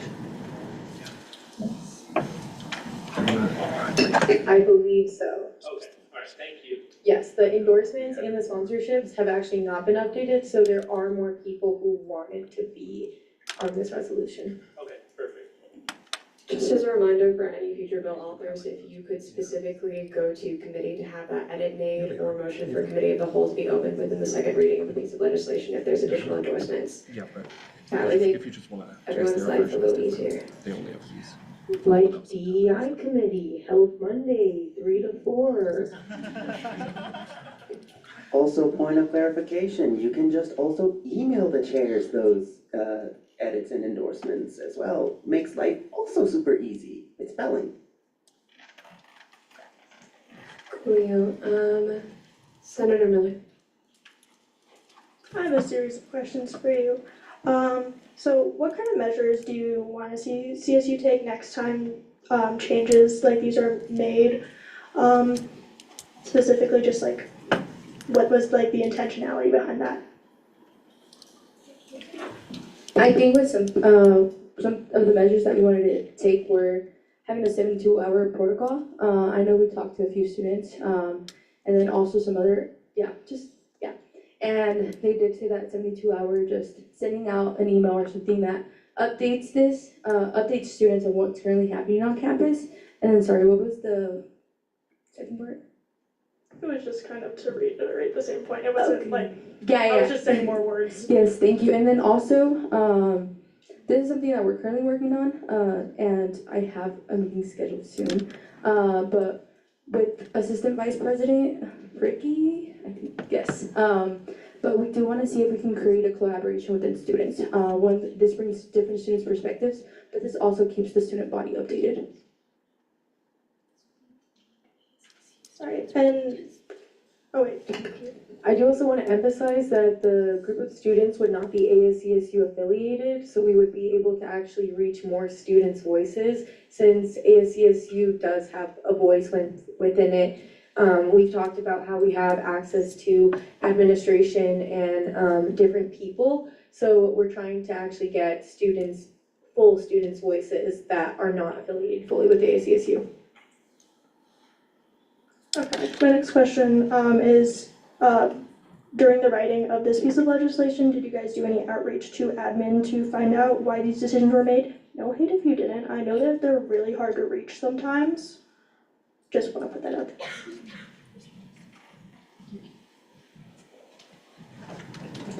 Through outsources, we did. Well, yes and no. Not directly, but we did talk to specific staff, and we also tried to get clarity to them, and there was no response. Sorry to take my time. Okay. And with like, I don't know why I didn't ask this before, like after the first question, how are you gonna ensure like that, how are you going to like follow up to hold CSU admin to these changes that you're making through this piece of legislation? Frankly, I think it's an issue that we would have to hold CSU admin accountable to make these changes as the body. If we pass this legislation, it gets sent directly to them. If they don't respect what we say, that's a far bigger issue that we're seeing at that point. So we're gonna be thinking that they'll attack this with a good faith effort, that they'll respect what this body votes on and passes. And if they don't, I think we'll cross that bridge when we get there, see what happens, because excuse my language here, but that would be a shitstorm completely. And so that's my answer, I guess. I'm not gonna say we're gonna sit there and say, have you guys, read this yet? Have you guys, are you in accordance with this yet? Or anything like that. We'll hope that, like they have with previous legislation, that they'll respect what we have to say and what we wrote. And if they don't, they don't, and we'll figure it out. And something else that I want to add on is, I think I've been in the same boat multiple times, and I keep fighting. And I know other students who were in this room and are in this room have been trying to keep CSU accountable and to make sure that they're being transparent. So I think that's just the fight that we're going to keep continuing fighting. And I mean, I don't graduate until the spring, so Amy Parson, here I am, CSU. And students who want to work on this and create change and advocate for the students, like I'm here to fight, and I'm like, we have an amazing group of students who literally created this resolution, and it couldn't have been done without them. And I think Ben has been very, very outspoken, and Victoria's here, and I think I just met Ben like 2 weeks ago, not gonna lie, but he's been able to create so much change within like a group of students that advocate for the school. So I just gotta say the fight is gonna keep happening, and you're gonna see me here more frequently, and you're gonna see all of us here more frequently. So yeah. I just want to add one thing. I think that a lot of the times if we just call on CSU and then we forget about it, and they know that we're gonna forget about it, I think that's where it's a lot easier not to do anything. But we had this room filled with students. I'm sure that if this resolution went through and CSU said nothing and didn't say, hey, yeah, no, we really actually effed up, I think that we would be able to share that with the student body and honestly see how students and faculty feel. And I think that is how we would hold the administration accountable. One final question. So a lot of these action items that we've just been talking about are not in the resolution as is. What was the intentionality behind that? Not to because I understand the those edits can receive input in committee. So is that the intention behind it, or other stuff?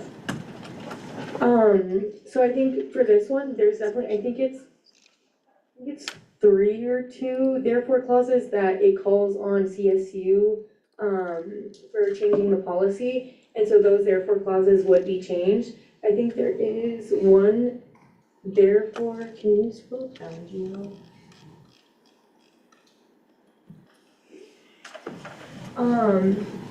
So would be the first therefore clause.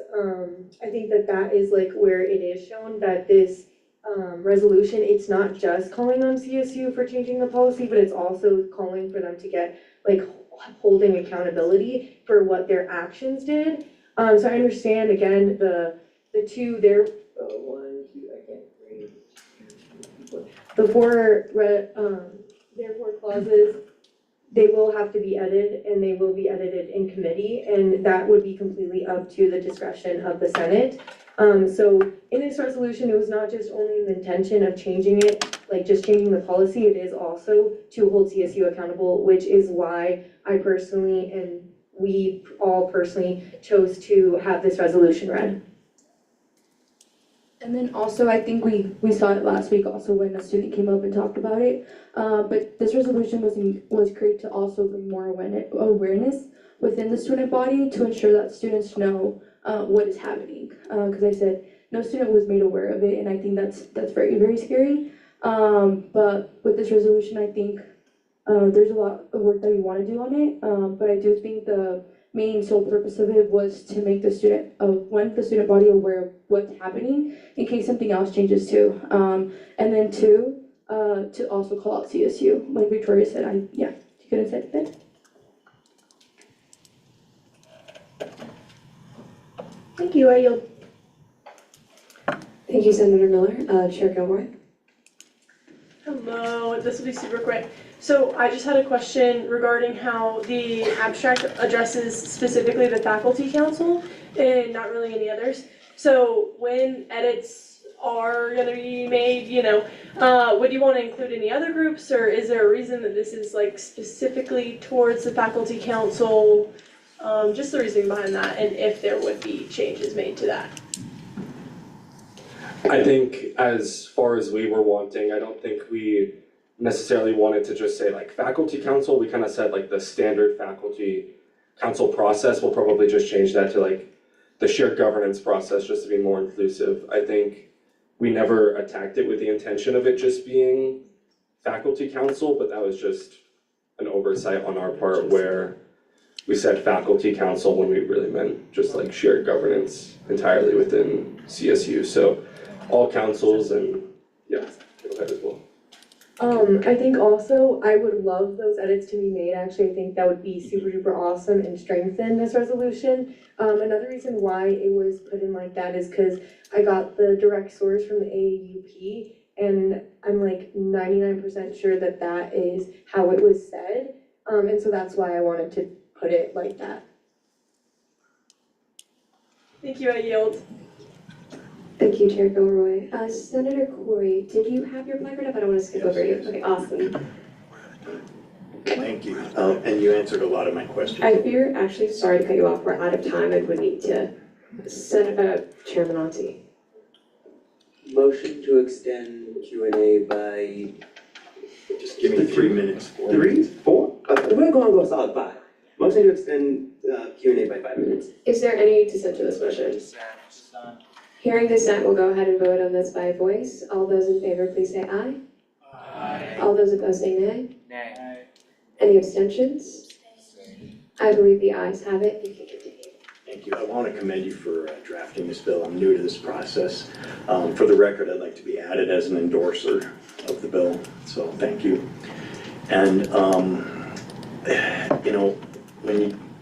when you catch your child reaching in your jewelry box and like stealing your gold watch, it's not enough to just move the jewelry box or have them say they're sorry. Like you gotta figure out what's going on, and that's kind of my input, and I'm happy to help you draft this up.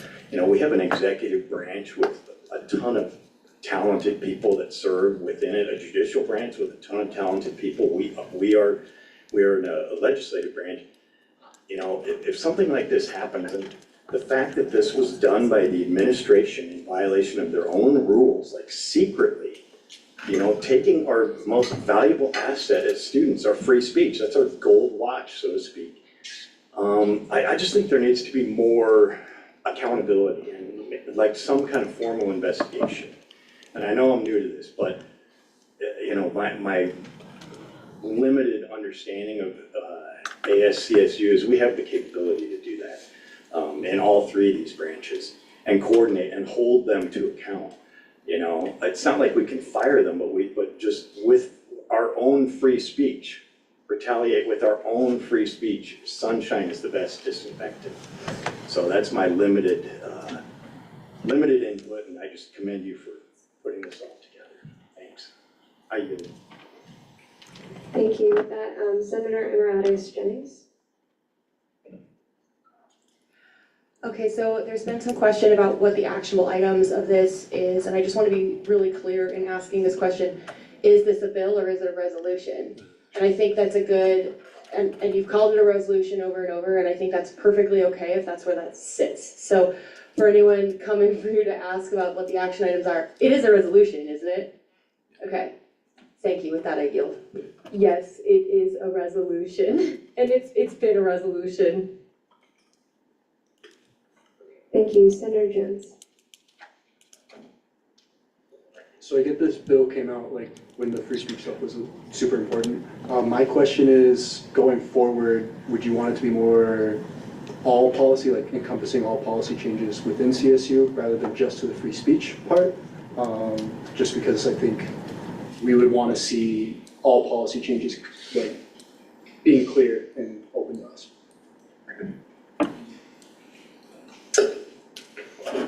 From my understanding,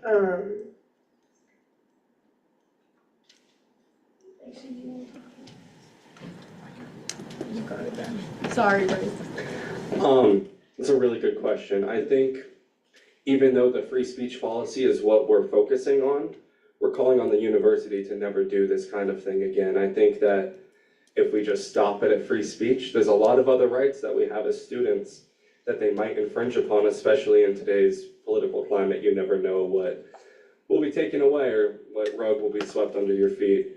And so, yes, we do intend for this to be inclusive of all policy changes. We want shared governance to be at the center of every policy change that CSU enacts.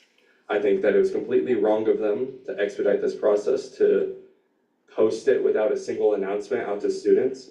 And when students are expressing their First Amendment right by chalking on the plaza, all they're doing is reprimanding them, ticketing them, saying what they're doing is wrong, erasing their art, their words that they spoke.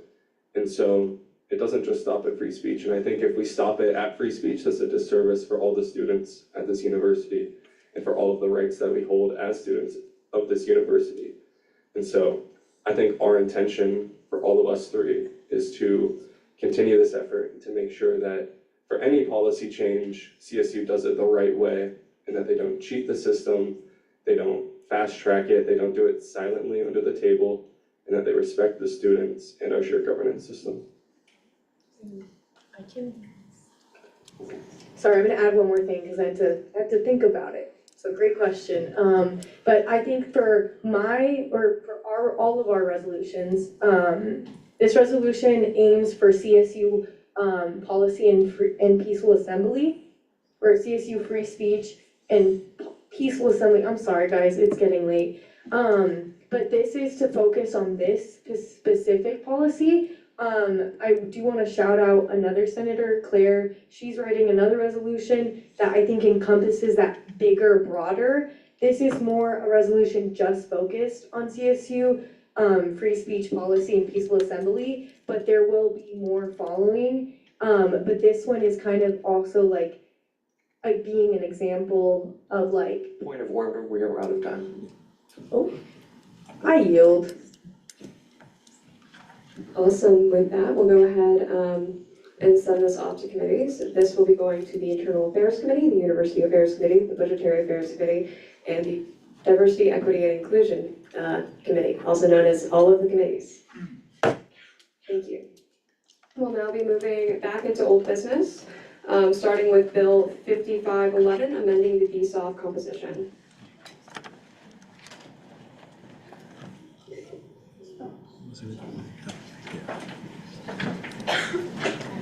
For my chairs that this was sent to, were there any edits made to this legislation?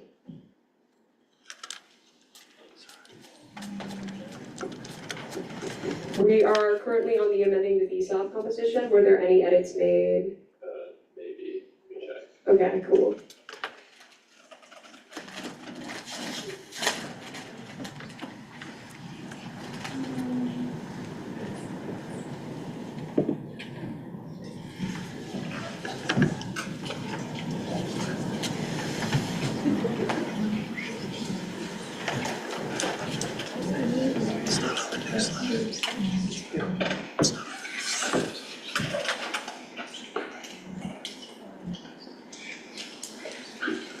Point of information, was this officer's level? That's the problem we just ran into, I believe. What a moment of remembrance.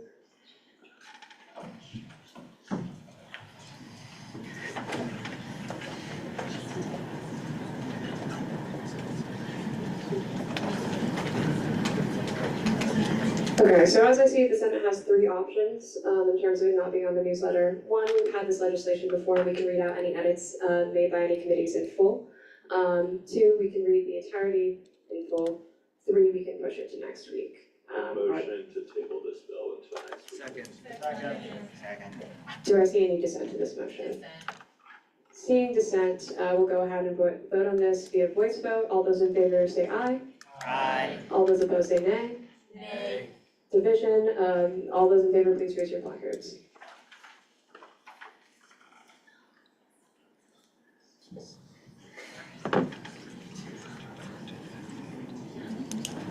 Thank you, you can go ahead and put those down. All those opposed, please raise your placards.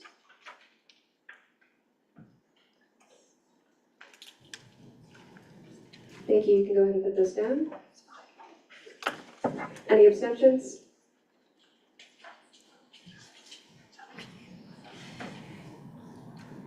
Thank you, Senator Miller. Everyone else, you can put them down. With a vote of 15 to 5 to 7, it'll be moved to next week. With that, we'll now be moving into Bill 5512, the Sea Grant Bill.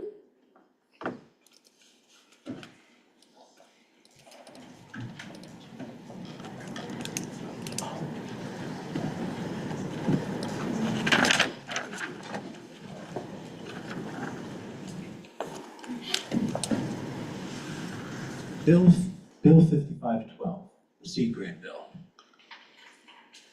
This bill aims to reinstate the seed grant previously passed through the 52nd Senate in order to provide financial support to the new registered student organizations. This fund will be managed by the Executive Department of Financial Operations. For my committee chairs, were any edits made to this legislation?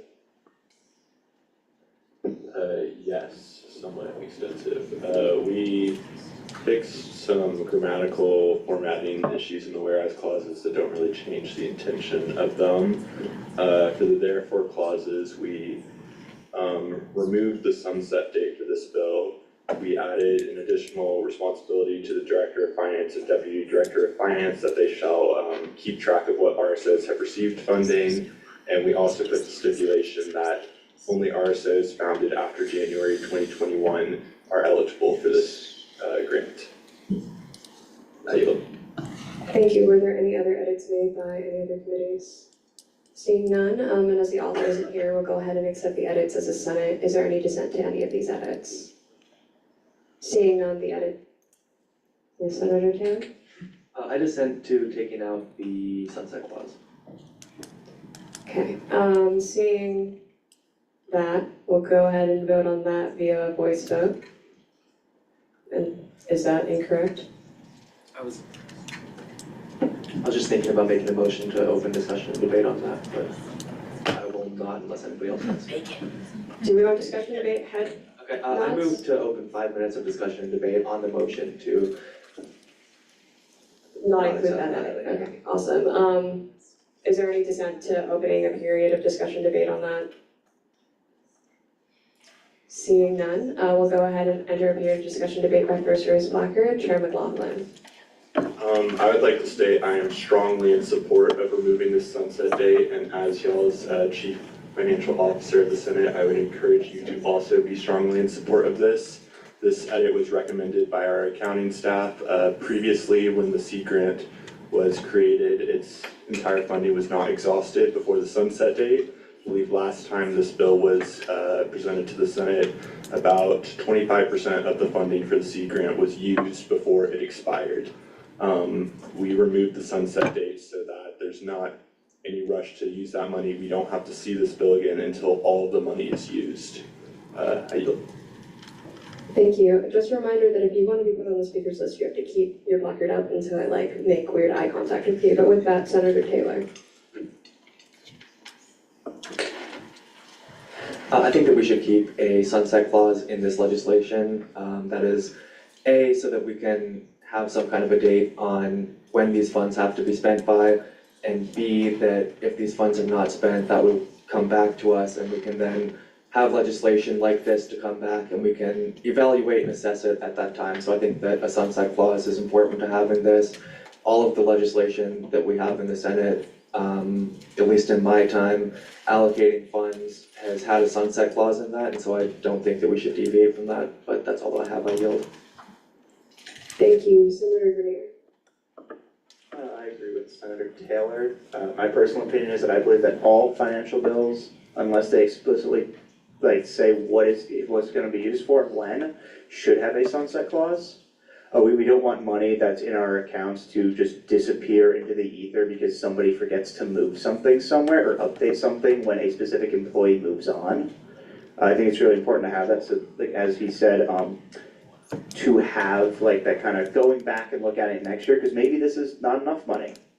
Maybe we'll find out that it gets used all up by Christmas. So we need to put more money into the one that we do next year. Or that it's so much money that by May we have 60-70% of it left, then we know, okay, we don't need to allocate that much of our budget toward the seed grant because not that much is used. Yield to the chair.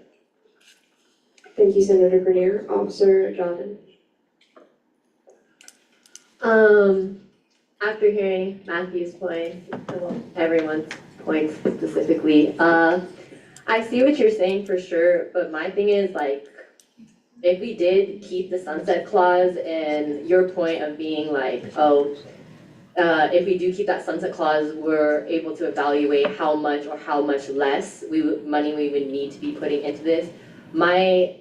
From what I'm gathering, I could totally be wrong. If we didn't have that sunset clause there, it would just be use up all the money and then when you're done with it, come back and we'll see how you used it, in what amount of time. I feel like especially if the accounting team in the chair of budgetary affairs, whose main job is to look over budget in the Senate, is telling us what to do on a financial thing. I think while you need to take everything with a grain of salt, yes, but also let's value where certain opinions are coming from. So I personally would advocate for the sunset clause to not be present on this bill, I think. Thank you, I yield. Thank you, Officer. Senator Green. After hearing things, not like voices, I mean like the people. I think that I am also in favor of this being removed because like Farron said, I think we should listen to the person whose job it is to be in charge of money. It's not my job to be in charge of money. And also, I don't see a problem with leaving the money there for next time, because I assume there will be a next time. So, yeah. Quick point of clarification, with absolutely no hate to Jared McLaughlin at all, I shout you out in every meeting ever, anyone can confirm. Just a reminder to the Senate, you are ultimately in charge. I'm not in charge, Jared's not in charge, whoever's not in charge, just remember that just because Jared's saying something about money doesn't mean that you can't disagree with it. Not that I have any opinions, I don't understand money. Moving forward, Senator Eddington. Hi, can I motion to get like 3 more minutes on the clock? Is there any dissent to this motion? Hearing none, we'll go ahead and add 3 more minutes to the clock. Okay, I did actually have a question though, too. Or a statement, I did want to say something too. I disagree with the idea that we should keep the sunset clause just for the sake of the fact that there have been sunset clauses in the past and that's been something constantly there. I agree with the fact that we should take it out because I think it just kind of bogs Senate time if we have to like see these bills again and again, instead of just like leaving the money there and letting them have it when they need it. I yield. Thank you, Chairman Maloney. Hi, so I'm just gonna be flat out, blunt. I am in support of removing the sunset clause. More honestly, it's mostly because, I believe that we're giving money to RSOs directly so they can help start up and actually fund events and stuff. And I feel like if that is the purpose of this money, which is stated in the seed bill and also the seed bill itself, I think we should honor that fact and, give back to our community and our constituency from the fund pool that we do have. And however many years that goes by, I don't think it should be us to say, hey, you only have X amount of years to get this type of money before it goes back to our pockets, our fund balance. I feel like that's a little bit dubious morally. But yeah, that's just my opinion. And yeah, you don't always have to follow tradition. I yield. Thank you, Chairman McLaughlin. First, I'd like to agree with Brooke. The Senate is has the final say on all things money related in this organization. And that's an important thing to keep in mind when making decisions. However, back to my argument in favor of not having a sunset clause, the previous seed grant ended fiscal year 25 with almost $15,000 remaining out of its total allocation of about $26,000. So that's over half of it was remaining once the bill expired. I don't really want to have us do this whole thing again in 3 years when the Seed Grant has like $12,000 remaining and we're basically just passing this bill again for no reason. That's the reason we removed the sunset date. Yeah. I yield to Chief of Operations. I think it's really a question of if this is a program you all value. So Seed Grant $300 our new RSOs, $20,000 would count for about 67 new registered student organizations. And so if this is a program that you all believe in genuinely, then I think there's no reason to see it again in 3 years, to Chair McLaughlin's point. And so if this is a program you believe in and think is important, then I think seeing 67 new RSOs and also being able to see it in a couple of years, this is an edit you guys can make at any time as well if it's important. You guys don't have to have the clause on that. That's my thought. I also did want to say I'm not speaking on behalf of our Director of Financial Operations, Sophie Nevenin. Thank you. Are we out of time? There you go. Senator Taylor? I move to exhaust the speakers list. I mixed this up last week, so I'm scared. Give me 1 second.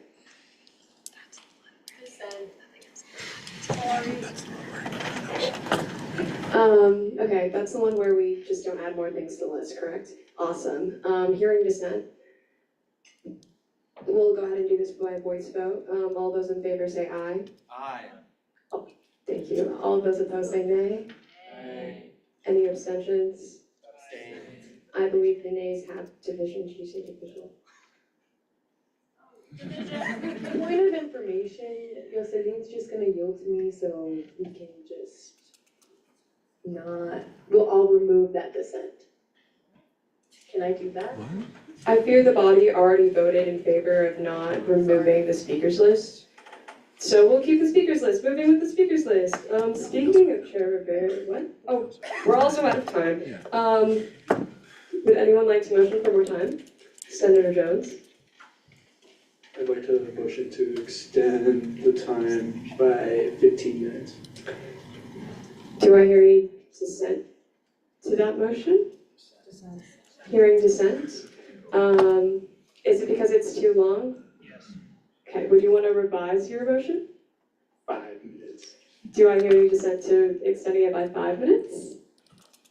Wowza. So we'll go ahead and extend the speaking time by 5 minutes, starting with Chair Rivera. I yield to Chair Victoria. So I understand a little bit more why there is like a sunset clause of like wanting to come back and make sure that the money is getting used. Whenever you are making any decisions for who gets this funding, do you guys take into account how much funding people already have in their SOFA accounts? I'm gonna give my thought, but the answer is no. It's like I would want to double check on this, but from my understanding, the answer is no, we do not. It's simply if you meet the criteria of a new registered student organization, you get the $300 seed grant. That's open to any new registered student organization. And all we, the advisors, nodding his head in the background, so I would like that to be confirmation for you all. I'm fairly certain that is correct. And I love Seed Grant. My organization has used it. So I'm very in support of this bill, but I do understand that some of the concerns is that people aren't spending the money that they have, and so then there's just money that's going away, because that, from my understanding, it goes away at the end of the year, correct? The money in their SOFA or the money they received from Seed Grant? In their SOFA, so the Seed Grant gives $300, and then does it stay, like, does it roll over? Hey, party people, just a couple of notes. First, we aren't in Q&A, no problem. Second, could you possibly, I see head nods and shakes and stuff, if you could come to a mic and explain, that'd be awesome, I think. A quick point of information. for here, how late can we technically go for us? Like us as just a body? The Is there, point of clarification, technically in our constitution, it says we can only go until like 11 when the LSC closes. Can you cite where in the Constitution that's, I don't believe that's correct. I might be misremembering some stuff from my day. If you want to leave, all you have to do is shoot Ellie a text and say that you're leaving, and then you're good. I was just trying to figure out how long so that I could decide if I wanted to leave now or later. So,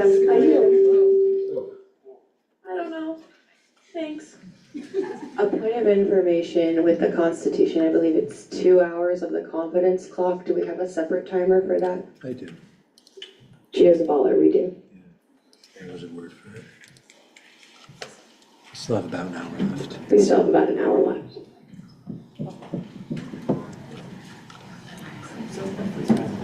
I'm incredibly lost in the sauce. So Chair Rivera yielded, or pass it off to you, are you good? I'll yield to Ollie. Okay, awesome.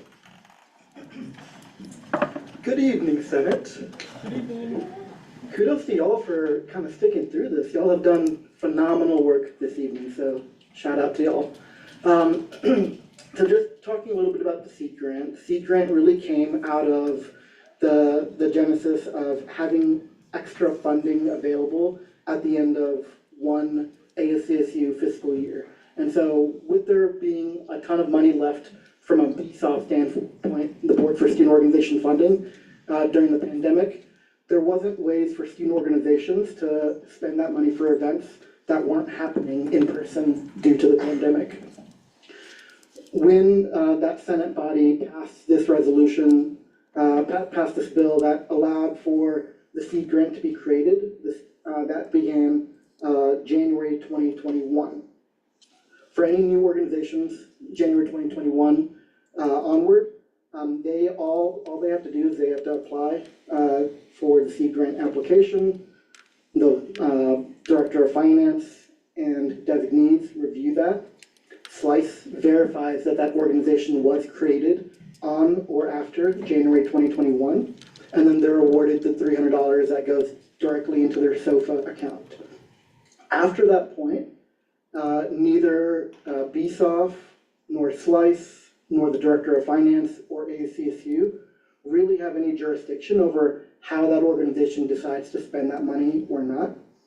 That money does not roll back into the ASCSU budget or to the seed grant fund if they do not spend that $300 in that fiscal year. So once they apply and they are eligible for it, and the Director of Finance and designees decide that they are eligible to receive the funds, that money is that organization's essentially in perpetuity until they spend it or not. If there's any other questions around that, I'm happy to provide any additional context and as well as any other clarifying questions. Thank you, I yield. Point of information, the seed grant bill is only for first, you can only apply to it once, right? And then it's only for beginning RSOs, like RSOs that are just starting up. I fear we are once again out of time unless someone wants to motion for us to have more time. Quick point of clarification, yes to both of those questions. It only applies to RSOs founded after January 2021, and you can only apply for it once. And I would like to make a motion to previous question. Second. Again. Hearing motion to previous question, We is had there? a standing motion, that was discussion and debate on the motion to keep the sunset clause in this legislation. I don't know what those words mean. I fear we're a couple hours in. That whole vein of discussion and debate that we just had was on the motion to keep the sunset clause in this legislation, so we would have to first have a vote on the motion to keep the sunset clause in this legislation. Wasn't the I previous have a point of question for clarification. that I'm so motion? sorry. I was gonna wait patiently on the speakers list. I'm just curious why, with the author not here to approve or deny edits, why the Senate body would move forward to approve edits without going into committee of the whole. Can that be explained, please? Because that, according to our bylaws, is not required. Also, the author's consent to edits in committee is not required, but they do have the power to approve the committee edits before they hit the floor. So the correct procedure would be for the Senate to then go on to approve whatever edits the Senate sees fit, to my understanding. Could be wrong. Shoot me an email. Okay. With that, motion to previous question, so we're moving into voting. If we approve previous question, ignore that. Is there any dissent to moving to previous question? Hearing is essentially none. We'll go ahead and move into voting on whether or not Hayden's original motion stands. Can you remind everyone of your motion? The motion was to keep the sunset clause in this legislation and not accept the edit that took it out. Awesome. Okay, so all those in favor of that, please raise your placard.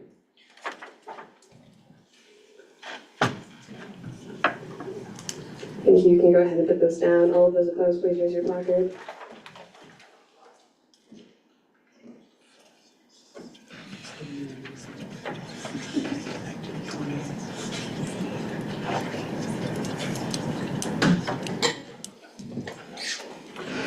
Thank you. You can go ahead and put those down. Any abstentions?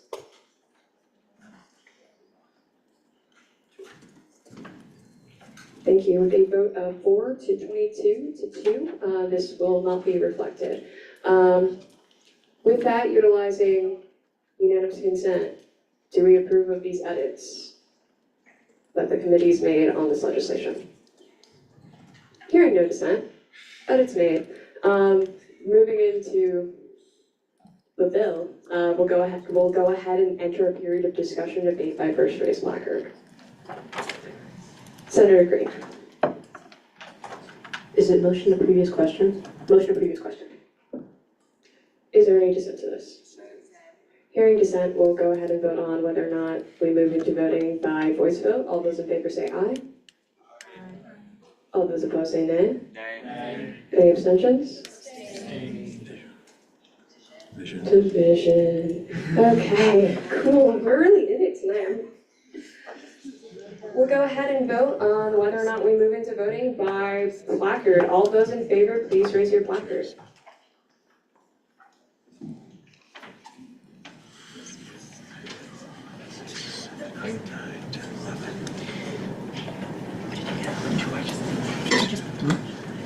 People, keep your placards up. Keep your placards up. Please.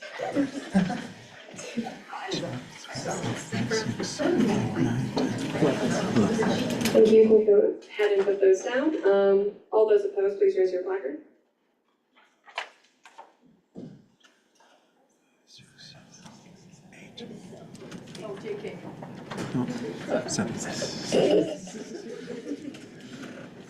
Thank you. You can go ahead and put those down. Any abstentions?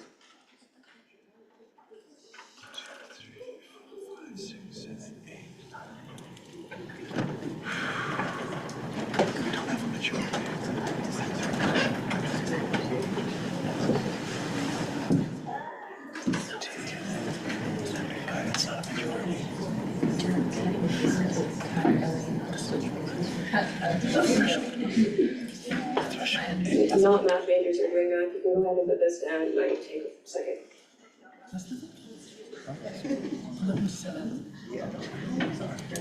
Eleven in favor, 7 opposed, 5 abstentions. So Abstentions don't count. So it passes. Cool.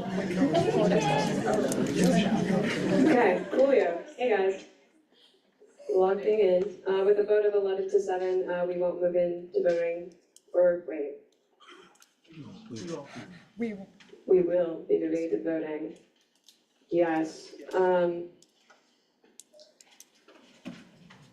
whether or not. Point of order, that's not 2/3.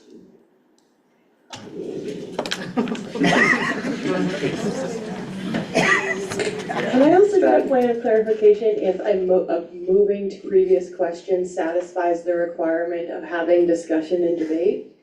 Because that discussion and debate was about a motion, not about this legislation. To To my understanding of moving to previous question, what's constituted in our bylaws specifically outlines if the body accepts the previous question and has decided that there's enough debate that it stands, which is why we're voting. Hayden, what did you correct me? 2/3? Yes. Okay, well, It was 11 yeses and 7 nos. That would be 11 divided by 18, which is 0.61. That's not 2/3. Why 18? Can you text that to Gio from now on? Yeah. Thank you. Why 18? Point of information? Why 18? Can I would highly entertain a 3-minute recess, really, really quickly. Chair Monty. I'll motion for like a 3-minute recess. Thank you. Is there any dissent to this? Seeing none, thank you guys. Enoch, to answer your question, 11 and 7, the total number is 18, so 11 divided by 18 would give you a number. Speaker Emeritus Taylor, if you could come to the front. Then you would know the percentage. What? I'm being called. You missed that. Howdy. I've been choosing all day. I want a cheat sheet of anything that has to do with vote counts that you can correct me on. With your transition report, I want it in there. What is it? 11 plus 7 is 18. Majority of the states All of have the votes not counted.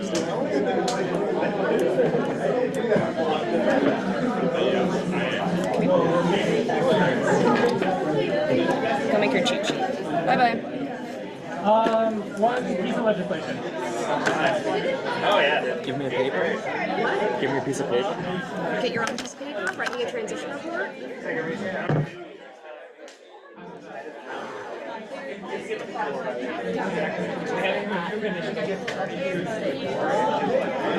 guys look so happy. You guys having a great night or what? Yeah, I say it every day, Gio. Okay, so what was the motion? Previous question. Previous question, moving into voting on whether or not it passes. Yes. No. Okay. And it, Right, because it was, okay. so we're still in discussion and debate. Yes. But it didn't pass. Yes. So we have to continue the discussion and debate with no race platforms. Awesome. Yeah. Cool. You're good to leave. You don't need to send that. You're fine.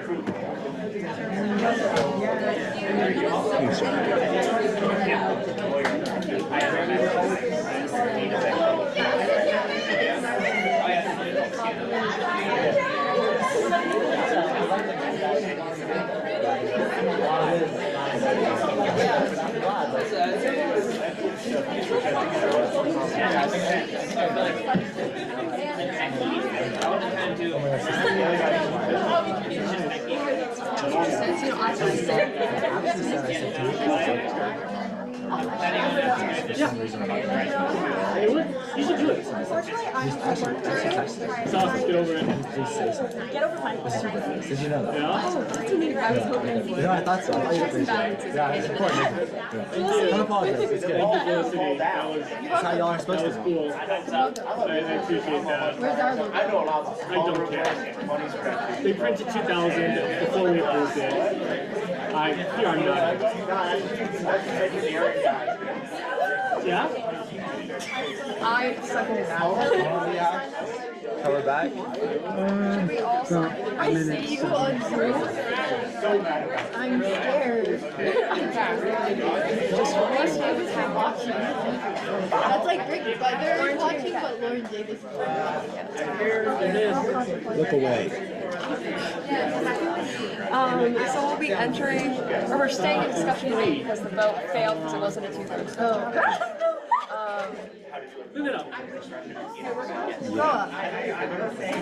Now we go into the half hour. Thank you. This is appropriate for second. Are we on mute?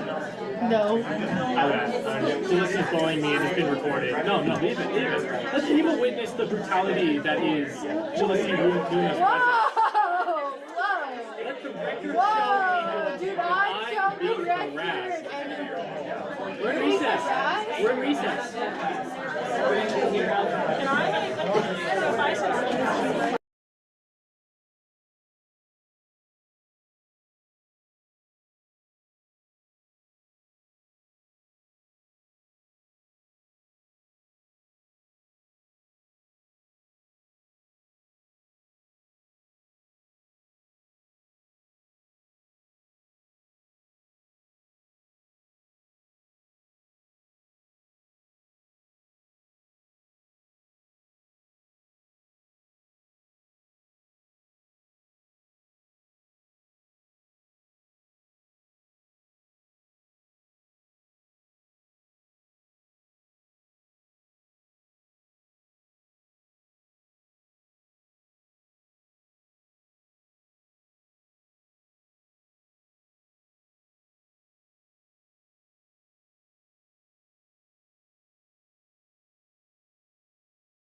To the best of my knowledge, which I would say is fairly extensive on financial aspects, we don't need a sunset clause. In fact, actually, our first piece of legislation written last year by Senator Taylor did not have a sunset clause. I would encourage y'all to vote yes on this bill. Again, the lack of sunset clause was suggested by our accounting team, and I can guarantee you, I'll give you my word that the money will not be lost on this bill. Accounting is a mess for ASCSU, but we're very good at keeping track of that mess. This money will stay internal to ASCSU until it's granted to RSOs. Think of it as just an extension of the VSOF grant. We're just moving the money from the VSOF grant to the seed grant. Still the same money, it's just being partitioned differently. With that, I'll yield. Thank you, Senator Green. Listen, it's late. I know we're all tired and also probably getting frustrated. Can I motion to table this and that we all sleep on it and then come back to it? Do you motion? Yes. Awesome. Hearing a motion to table this piece of legislation, all those in favor, please say aye. Let's try it again. All those in favor say aye. Aye. Enthusiastic yeses. All those opposed say nay. Nay. Any abstentions? I believe the nays have it. With that, we'll be continuing on with this piece of legislation. Do you yield, Senator Green, or do you have any other points of discussion to make? Awesome. Does anyone else wish to discuss or debate? Seeing none, we'll go ahead and move into a period of voting on whether or not this piece of legislation passes. Chairman Alty? Motion to vote via placard. Is there any dissent to this means of voting? Seeing none, we'll go ahead and vote on this by placard. All those in favor of the passage of this legislation, please raise your placard. Just a reminder, associates don't vote on whether or not the legislation passes. Unless you're filling in for someone else. Point of clarification, is this, are we voting on this without this one? I'm so lost. The sunset clause is not in the legislation currently. We're voting on its passage. All right, thank you.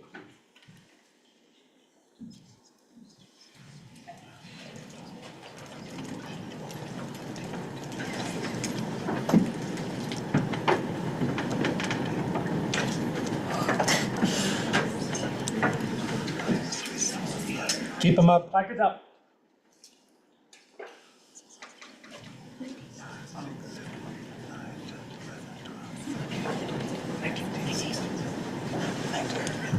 Thank you, you can put those down. All of those opposed, please raise your placard.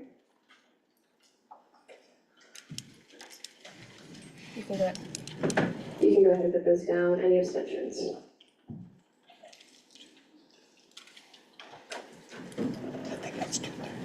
With a vote of 19 to 3 to 2, which I'm pretty sure is 2/3, this legislation passes. We'll now be moving, oh, you can clap. We'll now be moving into Bill 5513, Funding Human Anatomy Student Success, the vote bill.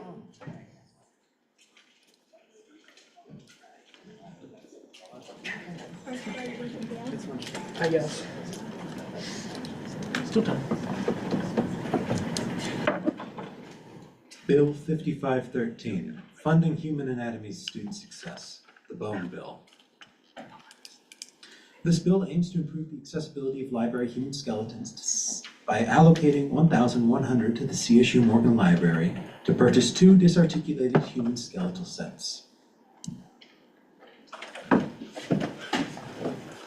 With that, we'll now be entering a period of discussion debate by first raised placard. After I started talking real quick, Can I make a floor edit?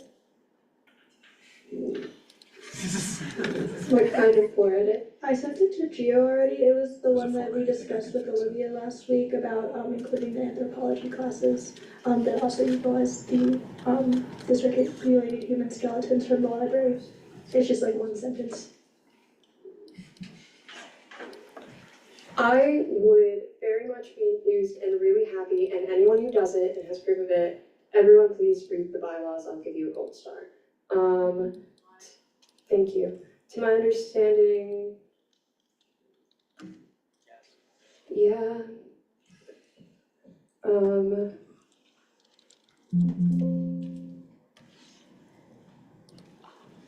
Is it there? With the edit. The edit. No, no, please. No.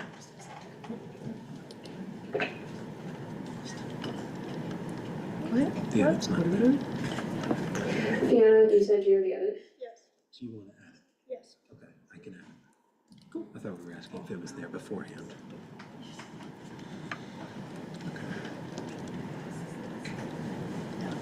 Oh, that's replacing this part. Yeah. Wait, no, don't replace that, don't replace that. After that. So it's a completely different sentence. When? Awesome. With that, were there any other edits made in any committees while we're talking about edits? Cool. We'll continue with discussion debate by first raised placard, Senator Minotti.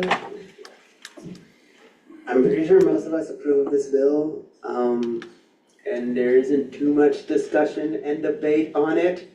So I will be motioning the previous question. Is there any dissent? Hearing none, we'll go ahead and move into a period of voting on this piece of legislation. Senator Johnson. Can I motion for this to be unanimous consent? I motion for it to be unanimous consent. Awesome. Is there any dissent to the passage of this legislation? Hearing none, phone bill, yay! With that, we'll now be moving into ending roll call. Senator Roberts. I move to use beginning roll call as ending roll call. Is there any dissent? Hearing none, we are adjourned. It was good seeing all y'all.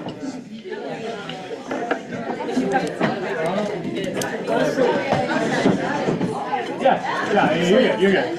Tell him that. I'm not in charge of that. I got through it.